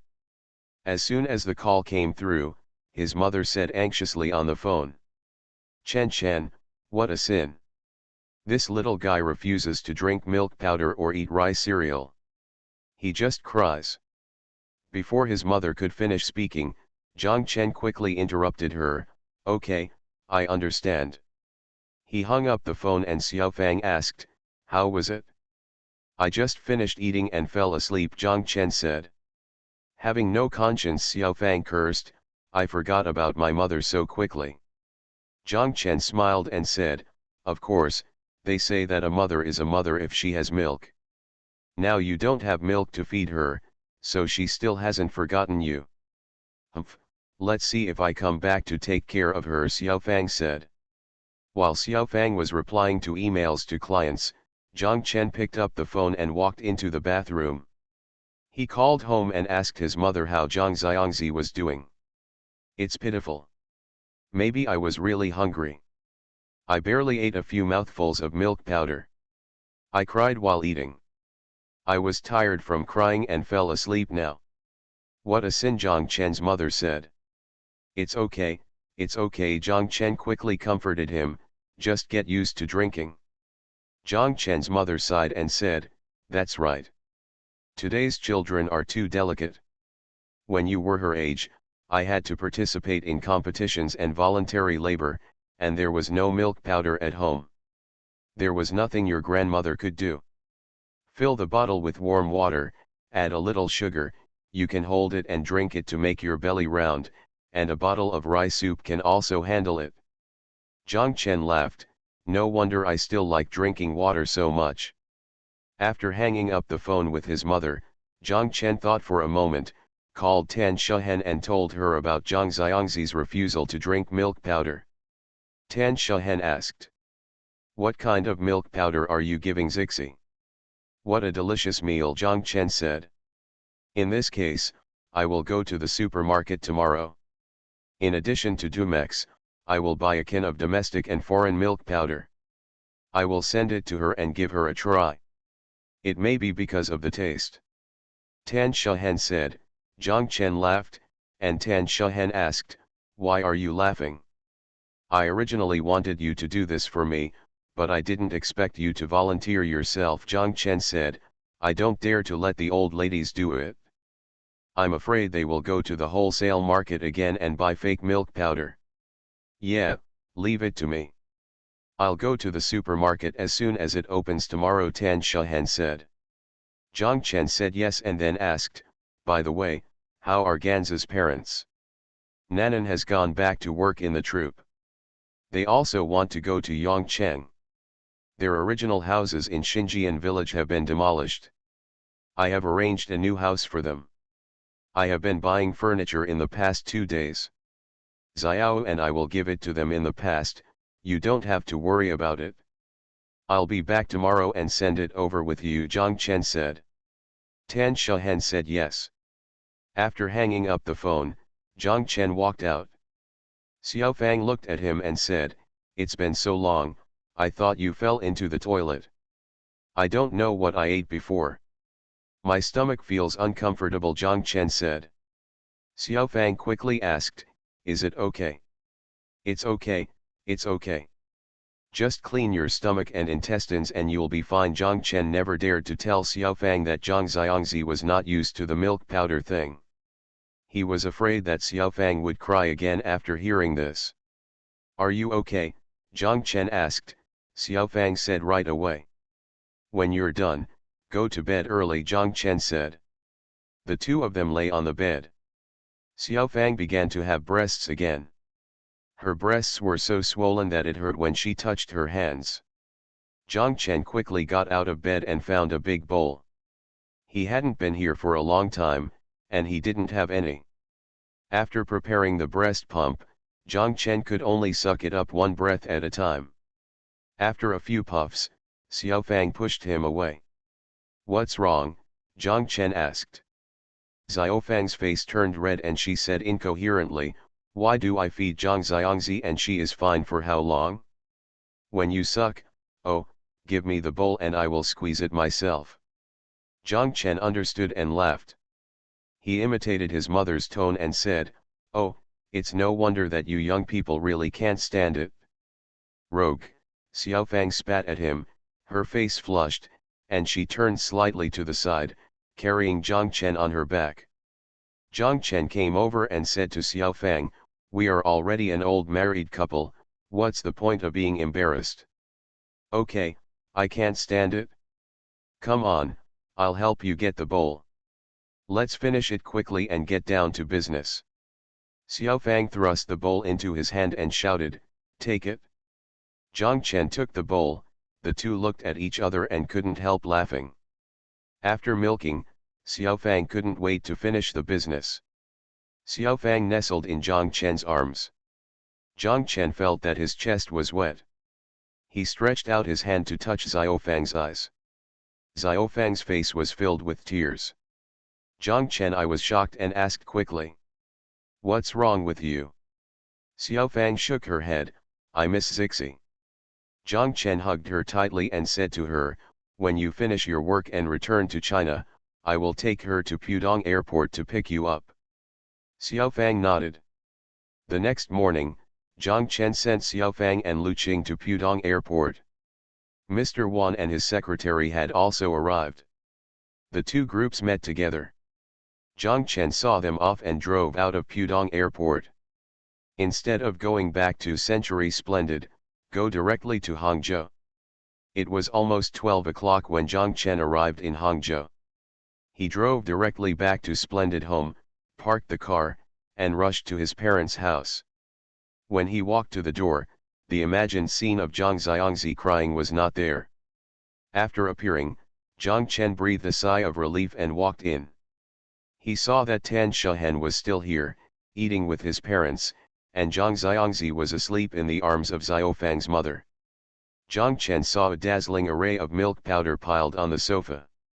Tan Shahen saw him and said with a smile, "Zhang Chen, your Zixi really saves you money. Do you know what milk powder she likes to drink the most? She doesn't like all imported milk powder. Her favorite is Guangming milk powder. Of course, our Zhang Xiangzi products are authentic domestic products," Zhang Chen said. Lao Zhang said from the side, "What's so good about foreign milk powder? It's better for us to know the goods. Guangming, have you heard it? I'm full just hearing the name." "Then don't eat, just eat those 2 words," Zhang Chen's mother scolded. After eating, Zhang Chen and Tan Shahen walked towards the parking lot together. Tan Shahen asked Zhang Chen, "What are you doing in the afternoon?" Zhang Chen said, I want to go to the supermarket to buy 2 boxes of milk powder first, and then come back.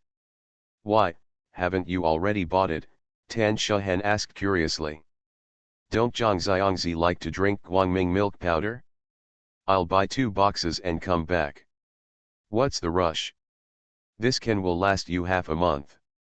Zhang Chen said, I'm not in a hurry. I'm afraid that these 2 old ladies are in a hurry and will go to the wholesale market to buy Guangming milk powder tomorrow. If there are 2 boxes at home, they won't go. These 2 old ladies, you don't have I saw diapers hanging out in front of and behind the house, and they refused to use diapers even if they were asked to use them. There were so many reasons, and it was so difficult to change their habits.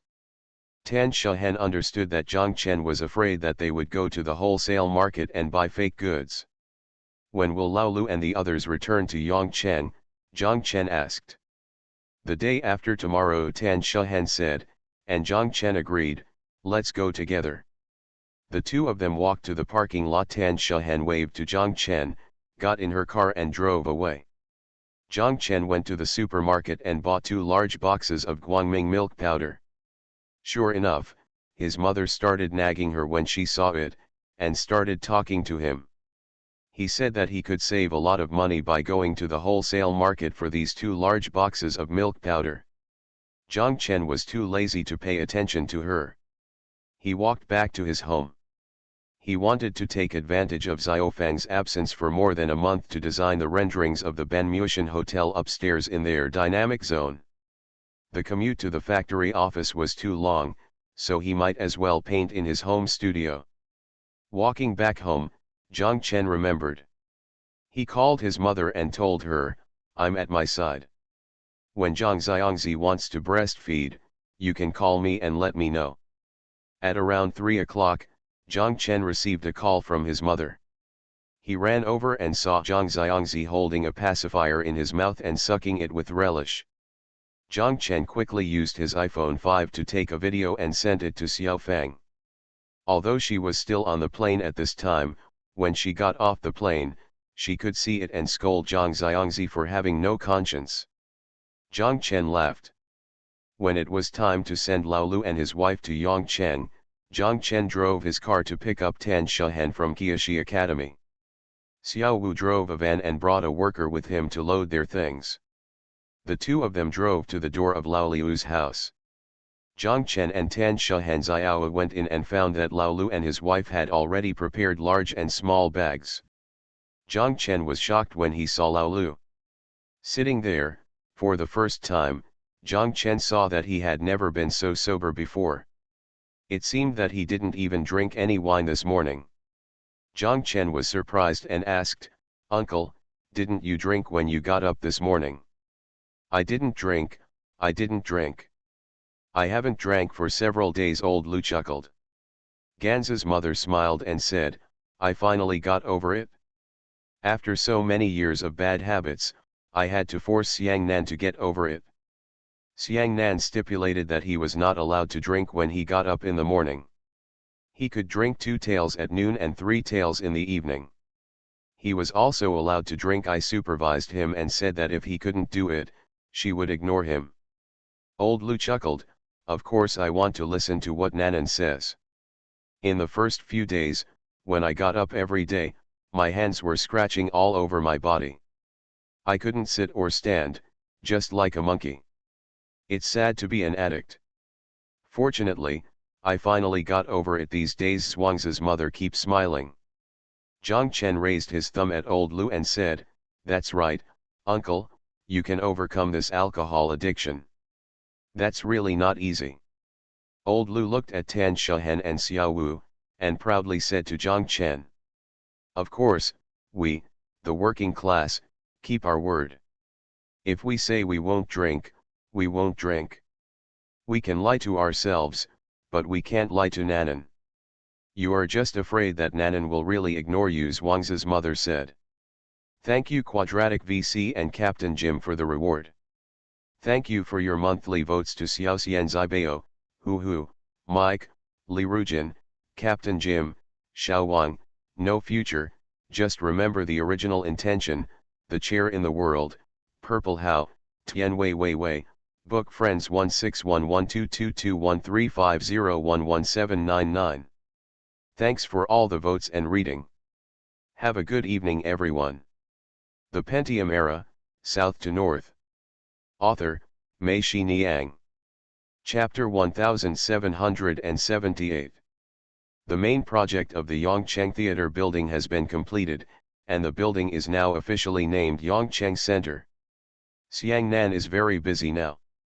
She has to manage not only the affairs of the theater troupe, but also the affairs of Yongcheng Center. The hotels and supermarkets in Yongcheng Center will be run by themselves in the future, so that the original theater troupe can be arranged and surplus personnel in theaters, as well as some actors who are too old and no longer suitable for performing on stage. Xiang Nan has made up his mind to transform the Yongcheng Wu opera troupe into a performance troupe with young people as the lead. Only in this way can the troupe undergo a major transformation. Xiang Nan's unspoken ambition is to transform the Yongcheng Wu opera troupe into the troupe was transformed into a troupe comparable to the Xiao Beiwayu opera troupe in Hangzhou. For the hotel in the Yongcheng Center, they signed a cooperation agreement with the Marco Polo Hotel Management Co., Limited in Hangzhou.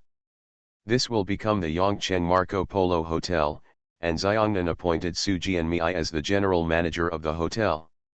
For the supermarket part, it joined Shanghai Lianhua Supermarket and Xiangnan appointed Xiang as the general manager of Yongcheng Lianhua Supermarket. The former manager of Yongcheng Cinema became the general manager of Yongcheng Cinema and their small theater.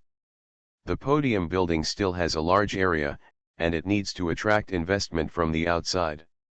So a Yongcheng Center Property Management Co., Limited was established in the south, with Xiang's husband as the general manager.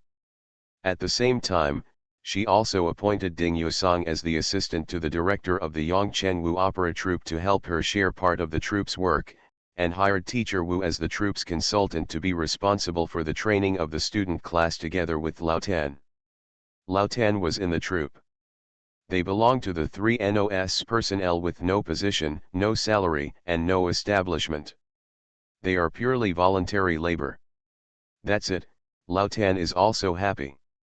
The renovations of hotels, supermarkets, movie theaters, shopping malls, theater troupe offices and rehearsal halls are being carried out simultaneously.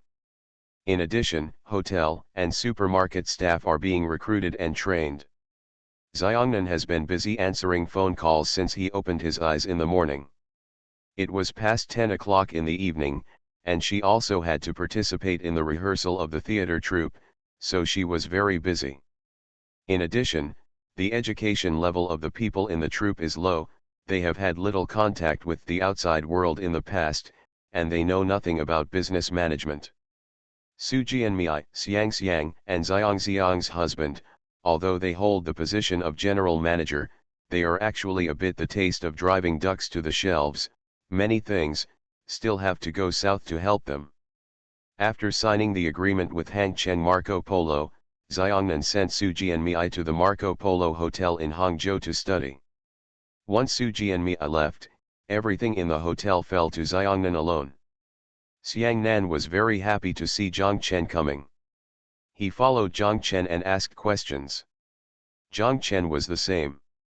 In his own company in Hangzhou, he was working as a hands-on shopkeeper. When he arrived in Yongcheng, he felt busy. Not only did he teach Xiang Nan regarding what Nan should do in terms of management, he also took her to the decoration sites of several projects. He walked around first and asked Xiang Nan to write down all the problems in the decoration one by one. Then, he asked Xiang Nan to call all the construction site contractors over. With a straight face and a safety helmet on his head, Xiang Nan pointed out to them one by one the problems that Zhang Chen had mentioned to her. The contractor was shocked when he heard this, and immediately stood in awe of Xiang Nan. He didn't expect that this girl was an expert in decoration, so she didn't dare to make any mistakes at the moment. They didn't expect that Xiang Nan, an expert, was just a performer, and they could only blame her for her acting skills. After all the contractors had left, Zhang Chen, who was standing far away, came over and told Xiang Nan, "I'll come back after a while. If I come here a few times, they won't dare to fool you anymore." Xiangnan chuckled and said, "Thank you, uncle." It's strange that Xiangnan rarely asks Tan Shahen if she has anything to do at work or if she needs advice. In front of Tan Shahen, she always seems to be holding back her energy and even secretly competing with Tan Shahen. When she was in front of Zhang Chen, she turned into an obedient primary school student. She would ask stupid questions naturally. When the two of them were together, there seemed to be endless things to talk about. When they were with Tan Shahen would always ask a question and Xiang Nan would answer. It was rare that she took the initiative to say something to Tan Shahen. This made Tan Shahen look a little disgusted. She said to Zhang Chen, "This Nan looks like your daughter. I even doubt whether she is my biological child." Zhang Chen said, "Xiang Nan is my daughter. If there is Xiang Nan, Xiang Dong, I will be the daughter of her. You can be jealous. Okay, you've taken care of her affairs and I'll be happy and free," Tan Shahen said. Zhang Chen, Tan Shahen, and Xiao Wu settled the old Lu couple in Yongcheng. Xiao Wu took the workers back to Hangzhou first and begged Zhang Chen to stay a few more days. Zhang Chen looked at Tan Shahen, and Tan Shahen was a little angry. "Explain." "Okay, you can help Nanan here, and I'll take Xiao's car back." After they left, Zhang Chen and Xiang Nan said, "You have offended your mother again." "Never mind her, she's so petty," Xiang Nan said, "she herself told me to learn more from you. She said, you are also in so many different industries, and each one is doing very well, which is very similar to ours." Picture. Zhang Chen and Xiang Nan said, "No matter how many industries there are, people are all the same. As long as you manage people well, it won't be a problem no matter how many industries there are. They can all be managed well."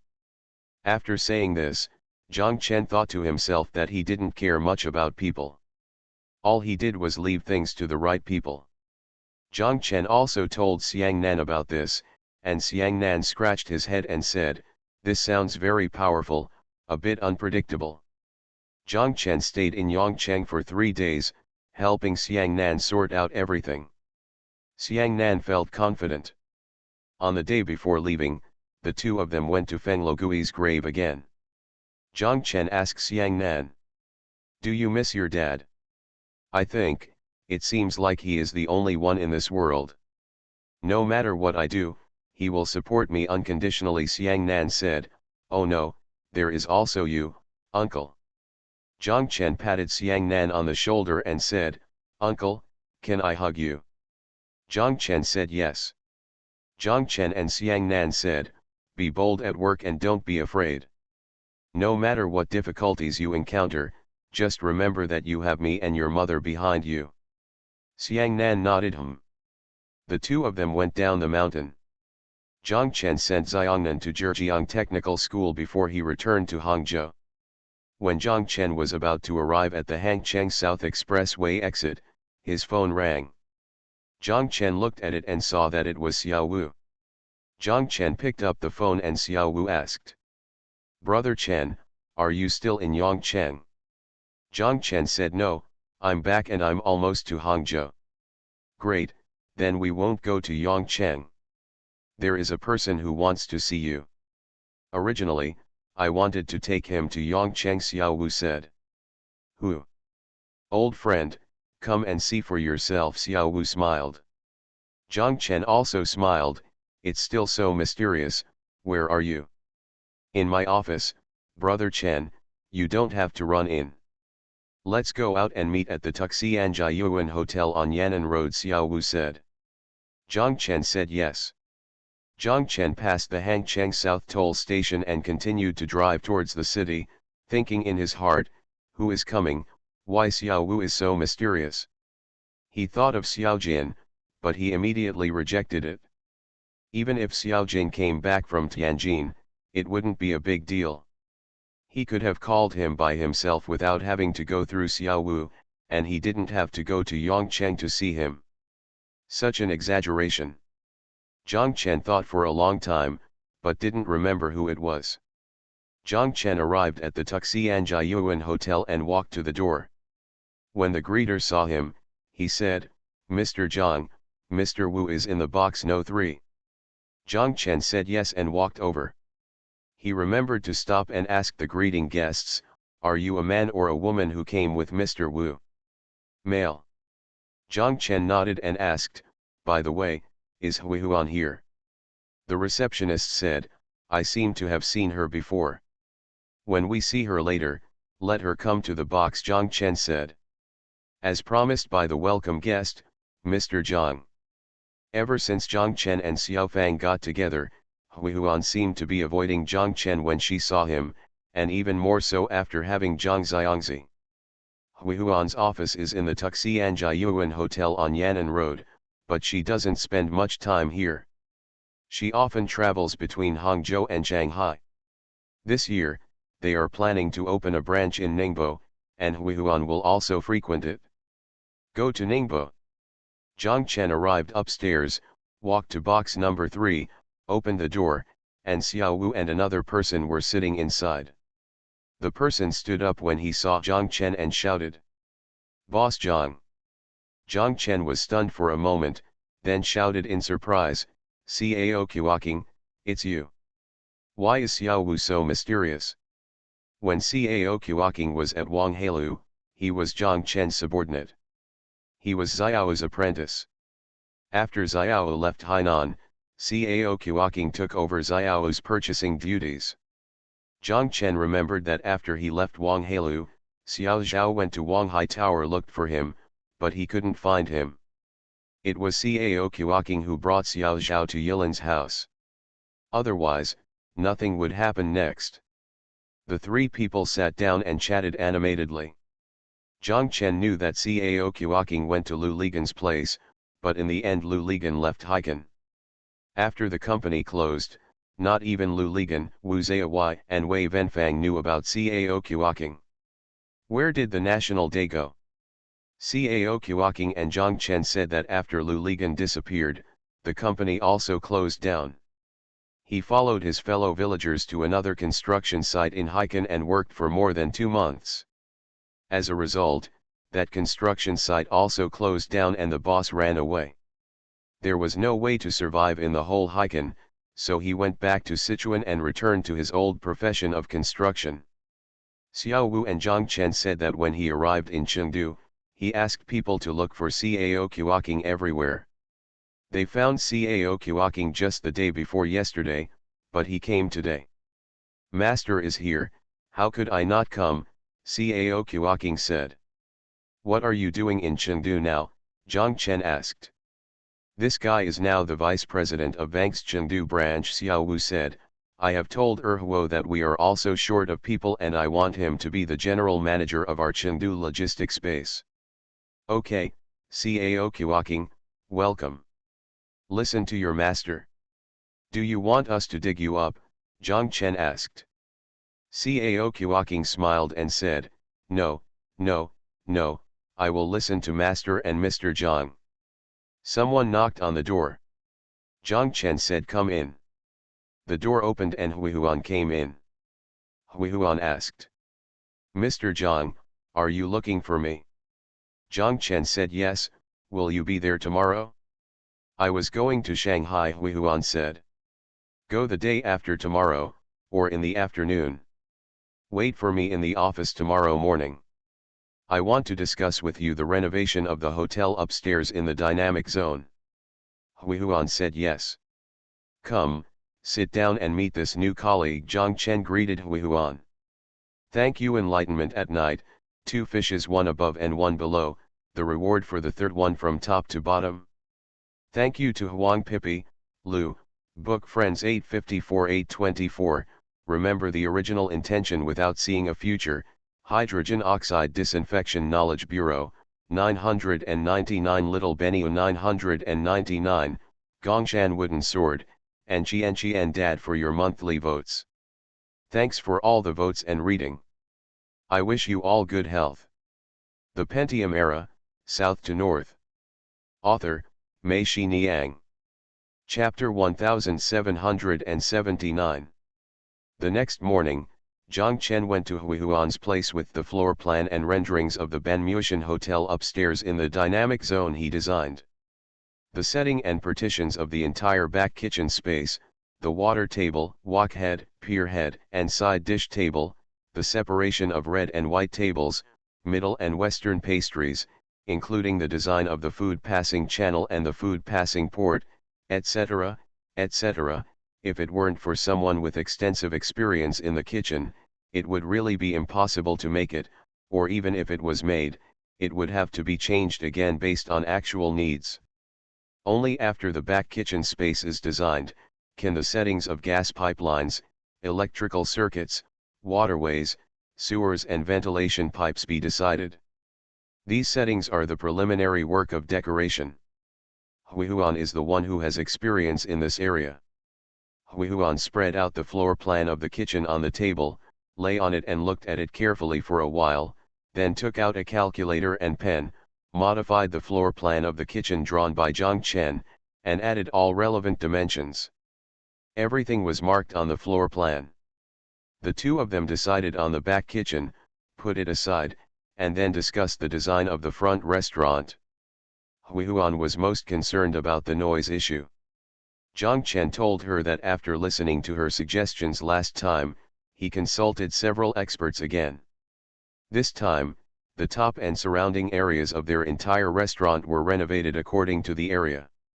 Differently, fiberglass ceiling sound-absorbing panels, spray-colored wood wool sound-absorbing panels, flame-retardant perforated sound-absorbing panels and fabric soft-pack sound-absorbing panels will be used to match each other. At the same time, hang sound absorbers in key areas and combine them with green plants placed indoors. In this way, there will be no buzzing echo. No matter how many people there are in the entire restaurant, it will not be very noisy. Feel it? Hui Huan nodded and said, "That's good." Hui Huan could not give her own opinions on the specific decoration design, but she put forward her own opinions on the setting of the hall and boxes from a functional perspective. Zhang Chen wrote it down directly on the design drawing with a pen, and he would based on these comments, a second draft was redesigned. In the public area of the hotel, in addition to the rest area, they are determined to introduce a foot bath shop, a manicure shop, a milk tea shop, an ice cream shop, and a shop where you can drink both coffee and tea. Finally, there are a gift shop that sells some interesting products from their factory below and from their own design center. You must know that the flow of people at each meal is more than 6,000, which is also a very large consumer group. After all these were discussed, Hui Huan bit her finger and continued to stare at the drawings, as if she was thinking about something. Zhang Chen asked, "Anything else missing?" "Wait a minute, brother Zhang, I always feel that something is missing." Hui Huan waved her hand, "Let me think about it again." Zhang Chen said yes. He leaned back on the chair, took out his cigarette and started smoking. Hui Huan still lowered her head and continued to stare at the drawings. Halfway through Zhang Chen's cigarette, she seemed to remember and raised her head. "Let me start by asking Zhang Chen. Brother Zhang, do you think there should be another children's playground here?" Zhang Chen's eyes lit up and he shouted, "Great, I really need it." Zhang Chen and Xiao Zhao had this experience when they took Zhang Xiangbei out to eat. While the adults were still drinking and bragging enthusiastically, the children had already finished eating. The topic was of no interest at all, and he was clamoring to leave. At times like this, Xiao Zhao could only try different ways to coax him. If he couldn't coax him anymore, he would hold him up and walk around. When Zhang Xiangbei was old enough to run, they would let him play nearby by himself, but she still had to keep her eyes on him, afraid that he would go away. If there is a children's playground, guests who come to dine can just put their children in the playground, and they can eat and brag in peace. It is very unsafe for children to run around in the restaurant. If our waiters encounter them when passing the dishes, it will be an accident, and they will also be the main source of noise, Hui Huan said. With amusement parks at the playground, we only need to send a dedicated person to manage the playground, and then parents can register and deposit them with their ID cards, and then claim them with their ID cards. By the way, you can also ask parents to register the station number as well, so that if anything happens to the children, our management staff can go to them. That's right, your idea is great, let's do it like this, Zhang Chen said. Everything was finalized, Zhang Chen put away the drawings, and the two chatted about the situation of the hotel. After chatting for a while, they fell silent again. Zhang Chen asked Hui Huan, "How are you?" Hui Huan smiled and said, "Yes, by the way, I forgot to tell you that when my parents went back, they built the most beautiful new house in our village. However, it was actually useless to build it. We were all in Hangzhou City, that house is usually empty there." Hui Huan laughed again as she spoke. She said, "The only effect is probably to let my parents breathe a sigh of relief." "What do you mean by taking a breath?" Zhang Chen asked in confusion. "You know there are only two sisters in our family, right?" Hui Huan asked, and Zhang Chen nodded. "What you don't know is that in rural areas, families without boys at home are looked down upon," Hui Huan said. "This house is standing there, like a declaration from my parents, telling everyone that even if I have 7 or 8 sons, it's not as good as me having 2 daughters." Zhang Chen also laughed and said, "Your parents should be proud of you. By the way, does your sister still have any contact with you now?" "Yes," Hui Huan nodded. "Is the relationship okay?" "Do you think it will be bad?" Hui Huan asked. "The original conflicts were all because of lack of money and being too poor. Now that I have money, it is impossible to have conflicts. My sister is flattering me to death." Hui Huan said, frowned, and then shook her head. "When you have money, you feel that worrying about money is the most boring thing. But when you don't have money, you really worry about it? You can't even care about it," Hui Huan said. "By the way, I have to thank you for this." "Thank me? Thank me for what?" Zhang Chen asked. "Thank you for giving me so much money." Zhang Chen shook his head. "You deserve that. In turn, I should thank you. You have created so much wealth for the company." Hui Huan chuckled, "As a boss, your words are so nice and you can win people's hearts." After Hui Huan finished speaking, the two of them suddenly fell silent again. After a while, Zhang Chen broke the silence and asked, "Are you avoiding me now?" "No, why should I avoid you?" Hui Huan hurriedly differentiated, and at the same time looked at Zhang Chen, who was also looking at her, with their eyes facing each other.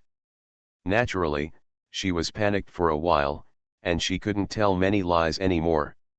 Hui Huan said in her heart, "Okay, it's not that I'm avoiding you, but every time I see you, I feel very uncomfortable. I don't want to make myself feel so uncomfortable." Hui Huan sighed, and the two of them were silent again. After a while, Zhang Chen stood up and said, "I'm leaving." "Okay, I'll give it to you," Hui Huan added. "It's normal to give it to the boss, right?" Hui Huan sent Zhang Chen to the gate. Just as Zhang Chen got into the car, his phone rang. It was Tan Shahen, and Zhang Chen picked up the phone. "Zhang Chen, where are you?" "Yan'an Road, in front of Tuxianjiayuan Hotel." "Come to my place for a moment, Brother Lu is here," Tan Shahen said. Zhang Chen said yes and will be there soon. Zhang Chen arrived at Tan Shahen's office. Han Emperor Lu Bang and Lao Tan were both here. Seeing Zhang Chen come in, Tan Shahen said to him, "Miss Cai passed away." "Ah, Xiaohu's mother," Zhang Chen was surprised. Lu Bang, the emperor of the Han dynasty, nodded. "It happened around 5 o'clock in the morning. The memorial service is next week. I'm going there." "How about you?" Tan Shahen asked. "I'll go too," Zhang Chen said and sighed. MSCAI invited me several times to visit Taiwan, and I agreed. I didn't expect that the trip would actually take place and I would see her off. In that case, let's go to the Exit Entry Administration Bureau now to apply for the Taiwan Pass. I have already contacted you. Tan Shahan looked at her watch and said. Zhang Chen said yes. Min's Hung, Awen, and I are going back. Lu Bang, the emperor of the Han dynasty, said, after you have obtained your Taiwan Pass, bring the color scanned copy, the electronic version of the ID photo, the scanned copy of the ID card and credit card. By the way, I also have proof of funds, and I have friends at the immigration department who can issue a Taiwan entry permit right away. Zhang Chen and Tan Shahan both agreed. The four people stood up. Han Emperor Lu Bang and Lao Tan walked to Lao Tan's office. Zhang Chen and Tan Shahan walked out.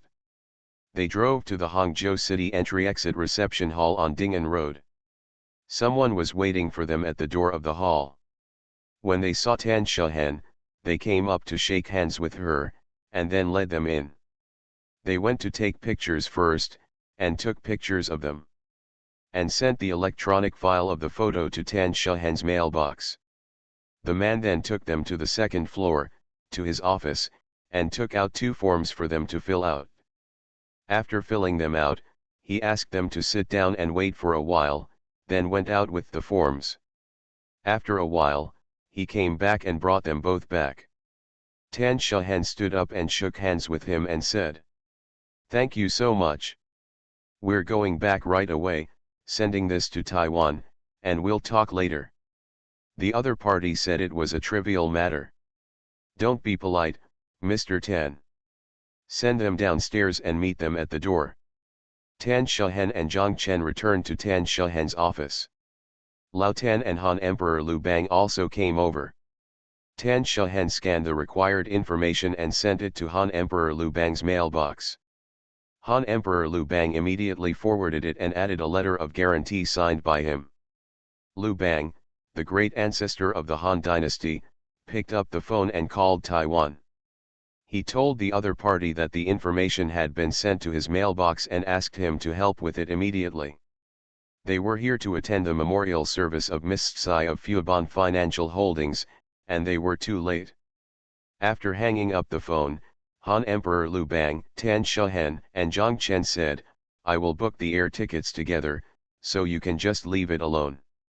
Zhang Chen and Tan Shahan both agreed. At about 3 o'clock in the afternoon, Lu Bang, the founder of the Han dynasty, called Zhang Chen and told him that the Taiwan entry permit had been processed and sent to his mailbox. He asked him to print it out with a laser color printer and take it with him. Thank you Quadratic VC and ZDLM001 for the reward. Thank you for your monthly votes from Lugo Lugo Wachan Yihua Shishi, ZDLM001, Bio 7344, Major 7, Hu Hu, Mike, Tian Wei Wei, Dao Duweng, Zongkai 727, Lang 68, and Lu. Thanks for all the votes and reading. Have a good evening everyone. You are listening to Novels at Bless Up channel. Wish you happiness and luck. Please subscribe to receive new novels. How do you feel about this novel? Please like and leave a comment. The Pentium Era, South to North. Author, Mei Shi Niang. Chapter 1780. Zhang Chen and Han Emperor Lu Bang arrived in Taipei Daowen Airport with a group of 5 people. Someone drove a minibus to pick them up. He was the younger brother of Han Emperor Lu Bang and took them to the Taipei Sheraton Hotel. Among the 5 people, only Lu Bang, the founder of the Han dynasty, lived in Taipei, and Wang Minsheng lived in Taichung. Although Lin Shuwen was Taiwanese, she actually had no place to gain a foothold in Taiwan. After her brother passed away, she didn't even have a single relative. Her real home is on the mainland, and her relatives are also there. Zhang Chen, Tan Shahan, Lin Shuwen, and Wang Minsheng all stayed at the Sheraton Hotel.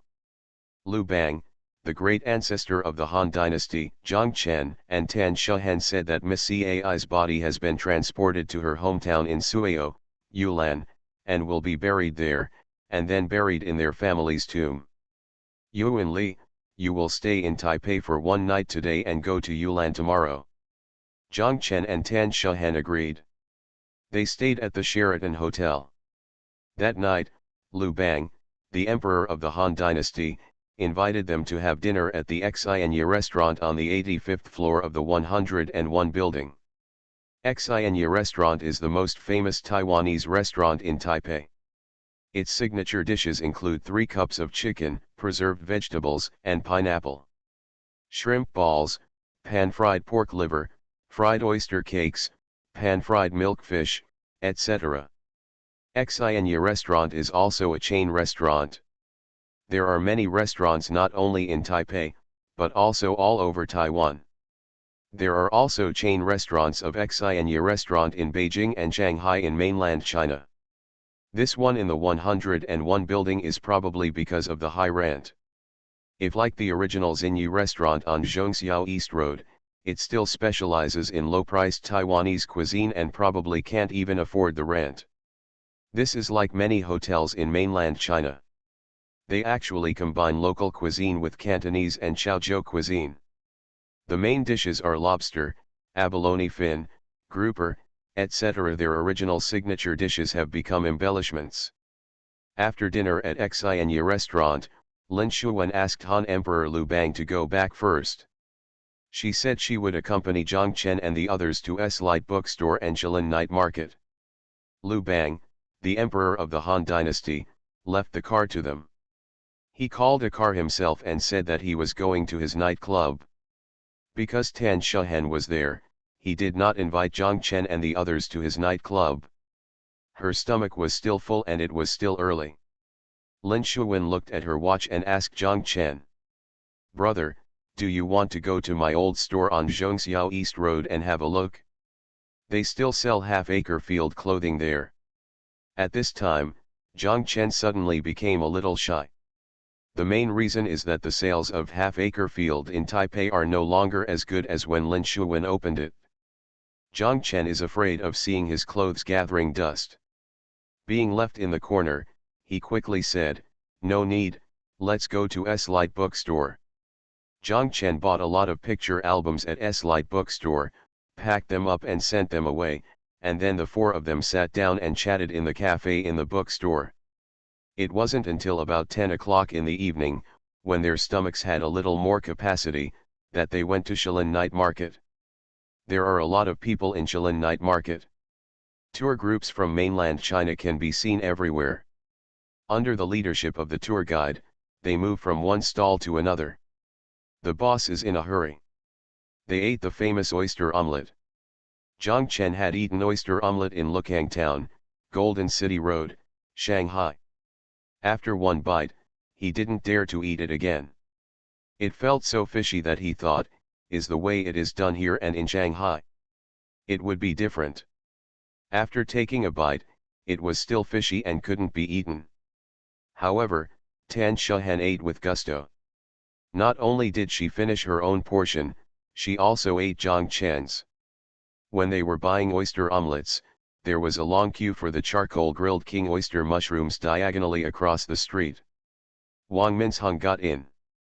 After Tan Shuhen had finished both portions of the oyster omelets, Wang Minsheng came over with the charcoal grilled king oyster mushrooms. Zhang Chen tasted it and said to Tan Shuhen, "This is what people eat." Lin Shuwen giggled and said, "Brother, I will take you to eat human food again."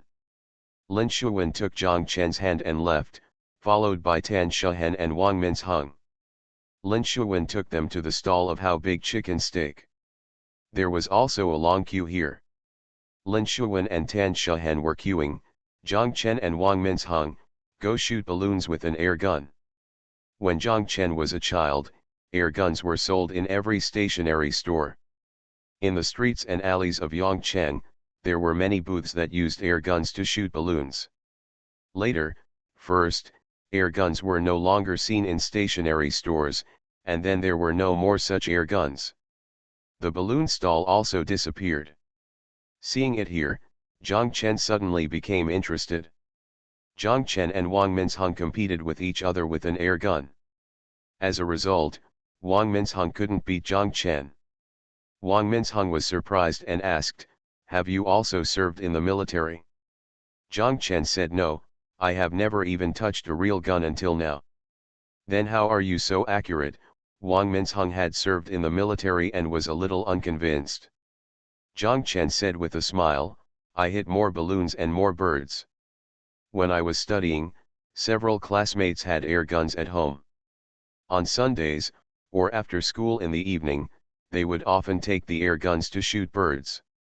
Especially after nightfall at night, take a long flashlight with 4 batteries and go under the tree. When you look up, you will see the sparrows squatting on the branches. In the strong light beam of the flashlight, they will be stunned and pull the trigger." There was a bang, a rustling sound among the branches, and a bird fell from the tree. Wang Minsheng laughed. He felt that if the fight continued, he and Zhang Chen would become the national and communist armies of Han Emperor Liu Bang and Lao Tan. Tan Shuhen and Lin Shuwen came over with a huge chicken steak. The chicken steak was indeed very big, as big as someone's face. Zhang Chen was surprised. He asked Wang Minsheng, "Which part of the chicken has such a large piece of meat?" Wang Minsheng thought for a while and had no idea. "I make cakes, not chicken steaks. I really don't know about this." They visited the Shilin night market and went back to the hotel at around 12 o'clock. After washing up and going to bed, they spent the whole night speechless. Zhang Chen sat on the bed and talked on the phone with Xiao Fang. Xiao Fang was still in the United States and was eating lunch. There was a lot of noise in the background. It seemed that Xiao Fang was with a lot of people. The two of them said a few words. "Bye." Zhang Chen said good night. Xiao Fang laughed, and then Zhang Chen remembered that the sun was still shining over her. When they got up the next morning and went to the restaurant for breakfast, Zhang Chen and Tan Shuhen saw Wang Minsheng holding a paper box with a cake in it. Wang Minsheng told them that he had a senior brother who ordered the cake in person here. "I made it in the morning. MSCAI liked my cake, so I made it and brought it to her." Zhang Chen and Tan Shuhen nodded. Liu Bang, the founder of the Han dynasty, came to pick them up. Miss Cai's family cemetery is in Nanao Ridge, Suao Town, Yunnan County. They set off from the Sheraton Hotel in Taipei at around 8 o'clock in the morning and arrived at their destination at 10 o'clock. Miss Cai the mourning hall is located in the Cai family's manor. The manor is located on the seaside. It is very large and covers an area of more than 60 acres. There are more than a dozen houses scattered in the garden with lush flowers and trees. Liu Bang, the great ancestor of the Han dynasty, pointed in the direction of the sea and told them that not far from here was Yonaguni Island in Japan. "What about the Diao Islands?" Zhang Chen asked. "A little above, the Diao Islands belong to Tuchan Town, Yunnan County." Liu Bang, the emperor of the Han dynasty, said. Miss Cai's mourning hall was located in the hall of the main house of the manor. Outside the hall, a large shed was built with black cloth. Xiahua was dressed in mourning clothes and came over to them when he saw them. A man in his 60s followed him. After Liu Bang introduced him, Zhang Chen and Tan Shuhen knew that this man was Xiahua's father, Cai Mrs. husband. Zhang Chen and Tan Shuhen quickly expressed their condolences to them. Miss Cai's body was placed at the head of the hall, surrounded by a circle of flowers, and a huge photo of Miss Cai hung on the wall. Zhang Chen and Tan Shuhen took the incense handed to them by Liu Bang, the emperor of Han dynasty, and bowed to Miss Cai. Tan Shuhen saw Miss Cai lying there peacefully, and remembered that she had met her less often and talked more on the phone. Whether it was meeting or talking on the phone, Miss Cai left a good impression on her. She was gentle, thoughtful, and decent. She had always it won't make people feel condescending or aggressive. Even that time, she actually came to Hangzhou to have a showdown with them. but there is still room for success, and I will put myself in the other person's shoes, and will not push people into a dead end. People like Miss CAI who know how to advance and retreat are the ones who can really do great things. Unfortunately, they left early. Both Tan Shuhen and Lin Shuwen's eyes were red. There were many people who came to express their condolences. Xiaohu told them that the coffin would be delivered at 8:20 in the evening. "Brother Lu, will you be a good person and help my mother die?" Lu Bang, the emperor of the Han dynasty, said yes. Xiaohu waved, and one of his men came over. Xiaohu told him, "These are my eldest brothers and sisters. Please help me arrange them all." The men agreed. His subordinates knew Han Emperor Lu Bang. He called Han Emperor Lu Bang eldest brother, and Lu Bang called him Mang Chao. Mang Chao led Han Emperor Lu Bang and Zhang Chen out and walked outside the black cloth shed. A car happened to stop and someone got out of the car. Zhang Chen was stunned for a moment. This person looked familiar. He asked Han Emperor Lu Bang in a low voice, "Is this Mr. Lin Chanlian?" Lu Bang, the emperor of the Han dynasty, said yes. Mang Chao took over and told them that Sung Chiu and Hao Longbin had just arrived. Most of them from Lanying came this morning. Only Hu's Haiqiang had to rush over from Taishung and would arrive in the afternoon. "Where are the people from Lvying?" Lu Bang, the great ancestor of the Han dynasty, asked. "Afternoon," the other party replied. Han Emperor Lu Bang and Zhang Chen said it was because they were afraid of embarrassment. Tan Shuhen asked Zhang Chen quietly, "What's the blue camp and the green camp?"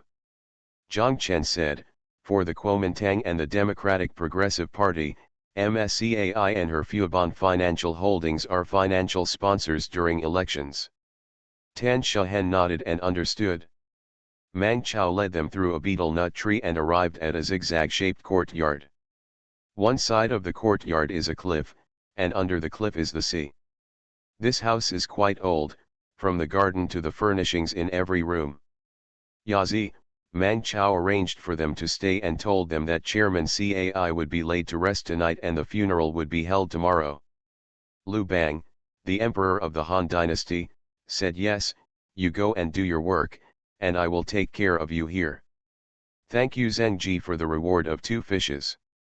"Thank you Bom, Huandian Electromechanical, Hu, ZDLM001, user 0153-222-3653, Shuyo 201705181417384448, Midnight Wu GEC, Tamagotchi, Andy, Piao Lingyi Mayfly, Kelvin, Dachuan, Bayou 7344, Shuyo 201704150958555427 for your monthly votes. Thanks for all the votes and reading. I wish you all good health. The Pentium Era, South to North. Author, Mei Shi Niang. Chapter 1781. Mang Chao nodded and left. Zhang Chen asked Lu Bang, the great ancestor of the Han dynasty, "What Xiaohu told you earlier, Brother Lu, what does it mean to have a good life, and what does it mean to die?" Lu Bang, the founder of the Han dynasty, said, "A person with a good fortune literally means a person who is popular and has a good life, or in other words, a person whose life is a little tough." Farewell is a funeral custom in Taiwan. Generally, before placing the coffin, the deceased has to eat the last meal in the earthly world to say goodbye to family and friends. Just like our wedding banquet, there are also 12 dishes, prepared by the lucky person. Make the motions of picking up vegetables and say some auspicious words at the same time. There was a pavilion in the yard near the seaside. There were stone tables and benches in the pavilion. They put their luggage in the room and went to sit in the pavilion. There was also a wooden table in the pavilion with a kung fu tea set on it. They had just as soon as they sat down, a girl came over to help them make tea. Lin Shuwen said to her, "You go take care of the other guests, and I'll be here." The girl said thank you and left. The 4 people sat there, looking at the beautiful scenery in front of them, and chatting. Naturally, they talked about Miss Cai and Zhang Chen, her husband they had just met. Liu Bang, the emperor of the Han dynasty, said that their relationship as husband and wife had long been he was dead in name only, and he didn't know whether Miss Cai was happy or sad when she saw him at this time. This person only knows how to fool around. I'm afraid he will feel happy when he waits until today. He won't even be afraid of anyone anymore, Lin Shuwen said. It's strange that Miss Cai can tolerate him. You don't know, Miss Cai is also suffering, Liu Bang, the emperor of the Han dynasty, said. Let him go to the United States, which is to keep out of sight. What about Xiaohu in the future? Zhang Chen asked. It doesn't matter. The old gentleman is still here. Although he is in poor health and has been bedridden for a long time, his power is still there and he can still control him. Liu Bang, the emperor of the Han dynasty, said that the old man he was talking about was Miss Cai's father. Because of his poor health, he gave up his position as chairman of the board of directors to Miss Cai. Unexpectedly, Miss Cai left earlier than him. Liu Bang, the emperor of the Han dynasty, sighed and said, I heard someone say that the old man blamed himself for this. He felt that he had put too heavy a burden on his daughter's shoulders and crushed her. He didn't know that in fact, Miss Cai herself was a very strong person. You will crush yourself. Liu Bang, the emperor of the Han dynasty, looked at Tan Shuhen and Lin Shuwen and said to them, the same goes for you. You still have to take care of your health. In this world, there are endless things to do and endless money to make. Lin Shuwen giggled, don't worry, brother, my life is very cheap.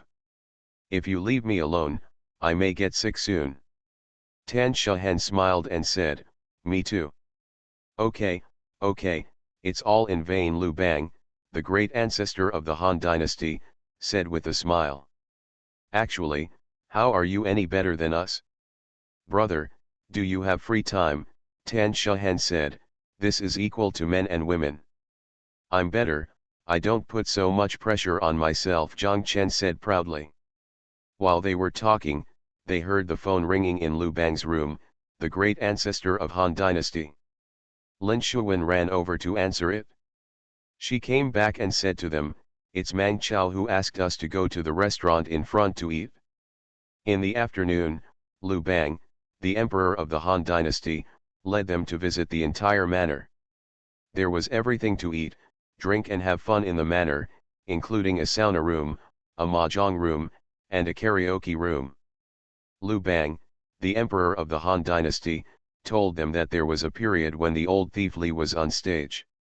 You should have seen it in the movies. At that time in Taiwan, government and businessmen colluded and black gold was prevalent.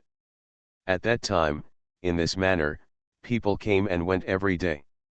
They are either representatives of the state, members of parliament, or ministers and deans. When they are in financial control, they rely on connections, and it would be impossible not to do so. Zhang Chen said with a smile, the world is as dark as crows. Things like forcing girls into prostitution can happen everywhere. At night, Miss Cai was ready to be buried. All the relatives and friends in the manor rushed to the mourning hall. Zhang Chen saw that a Nanmu coffin had been carried out and placed next to Miss Cai's body. Zhang Chen saw that besides Xiahua, in addition to his father, there was a very thin old man sitting in a wheelchair with an expressionless face. Zhang Chen thought to himself that this was probably Miss Cai's father. Before the burial, the deceased was bid farewell to the deceased. Someone was holding a tray with dishes in it. Liu Bang, the great ancestor of the Han dynasty, stood next to Miss Cai's body, holding a pair of chopsticks in his hand. When a plate of dishes was served, he picked it up with his chopsticks. He picked up chopsticks and shouted to Miss Cai to eat, while also saying other auspicious words. The 12 dishes were served, and the last thing served was the cake made by Wang Minsheng. Liu Bang, the emperor of the Han dynasty, and Miss Cai said, I know you like to eat cakes made by Minsheng. Minshung made it specially for you when he got up in the morning, and Minshung also came to deliver it. It's your turn, Minsheng, respond. Wang Minshung shouted loudly, MSCAI, have a good trip. Liu Bang, the emperor of the Han dynasty, then said, by the way, little sister, I forgot to tell you. Zhang Chen and Tan Shuhen also came from the mainland and Hangzhou to see you off. My little brother, Zhen Zhen, please respond. Zhang Chen and Tan Shuhen also shouted loudly, Miss Cai, have a good trip. Okay, little sister, after you've eaten and drank enough, you can go on your way without any worries. Don't worry about family matters and Ziahuo, little sister. The old man is still here, and I will take care of my brother for you. Han the great ancestor Liu Bang shouted loudly.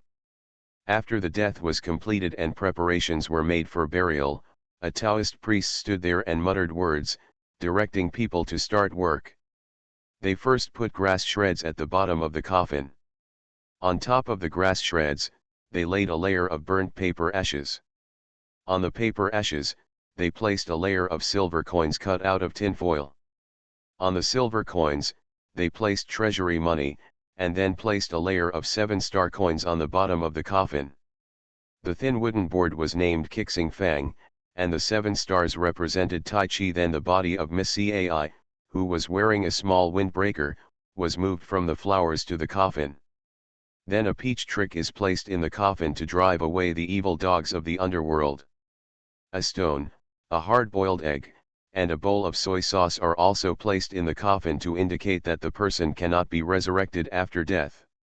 They also put roller pants, a pillow sewn with red cloth and white cloth, and silver paper under the body's head, which is called a chicken pillow. The purpose of adding gold vessels and precious stones is to encourage future generations to pick up the bones of the deceased and bury them in the future.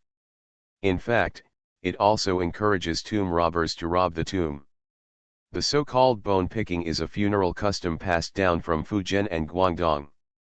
It is also called bone picking, feng shui picking, and secondary burial. The first burial after death is relatively simple and the burial is shallow. No cement or lime will be included, and no formal tombstone will be erected. After 5 to 7 years, when the body has decomposed, the cemetery is dug up on an auspicious day, the bones are picked up, washed and exposed, and then put into a bone altar and buried in an auspicious place. The bone altar, also known as the golden urn, is a special round pottery urn about 2 feet high and 1 foot in diameter. The styles vary according to gender. The pattern for men is double dragon worship pagoda, and the pattern for women is 2 phoenixes compete for pearls, and the altar cover is longevity in the front and good fortune in the future. The custom of picking up bones is actually related to the wandering immigrant life of the Hakka ancestors in the early years. Since the bones are put into pottery urns, it is easier to move with the family, and it is also easier to send them back to their hometown for burial. This is a symbol of the Hakka people's nostalgia and nostalgia for their ancestors. An expression of love for homeland. However, after being introduced to Taiwan, this custom changed again and became the custom of reburial. Not only the descendants of the Hakkas, but also the descendants of non-Hakkas followed suit. Reburial means that after the deceased is buried, if the family encounters bad luck, strange things happen, no family or wealth, business failure, etc., it can be attributed to the bad feng shui of the cemetery. You can choose another place for burial. There is a saying among the people, 9 burials, 9 relocations, 10 burials. The saying 10,000 years means that the more reburials there are, the better. Liu Bang and Zhang Chen, the founders of the Han dynasty, said that in the past, bone picking was a specialized industry in Taiwan. The bone pickers who specialized in this industry were commonly known as earth dolls and contracted labor and materials. Now the custom of secondary burial has actually disappeared. But the custom of placing gold and precious stones next to the body remained. Zhang Chen asked quietly, "Aren't you afraid that people will rob tombs because of this?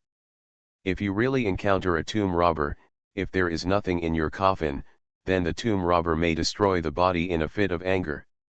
There are gold objects and precious stones. Will the tomb robber take this and show some respect for the remains? Liu Bang, the emperor of the Han dynasty, asked. Zhang Chen thought about it and it made sense. It was like someone leaving hundreds of dollars in a conspicuous place in the living room when they went out. This also made the gentleman Liang Shang show mercy to the person who broke into the house. Then put a water quilt in the coffin, cover the body, and put a covering flag, which is a white cloth made by Taoist priests with the same length as the coffin. If the deceased has several children, they will be torn into several strips and the remaining part of the body is placed in the coffin, and finally some silver coins made of tin foil are placed. The entire burial ceremony, also called the collecting black ceremony, is over. The Taoist priest continued to mutter something for a while, and directed the people to cover the coffin board and start to use coffin nails to seal the coffin. The sound of the hammer hitting the nails struck people's hearts one by one. This was a warning to everyone present. From then on, there were really two realms of yin and yang. This sound also seals a person's life. The so-called sealing the coffin means that all the grudges and hatreds have been left in the world. Those who miss him and those who hate him, no matter how many thoughts or dirty words, in fact, it has nothing to do with him anymore. Little Tiger howled loudly, and other relatives also cried bitterly. Zhang Chen saw that the old man sitting in the wheelchair was also crying.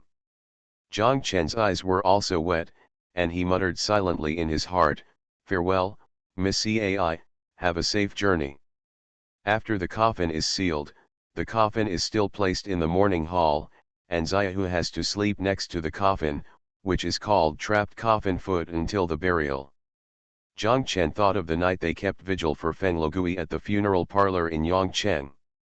That night, Zhang Chen, Liu Bang, Wang Minzheng, Tan Shuhen, and Lin Shuwen did not go back to their rooms to sleep. They were all in the mourning hall, accompanying Xiaohu.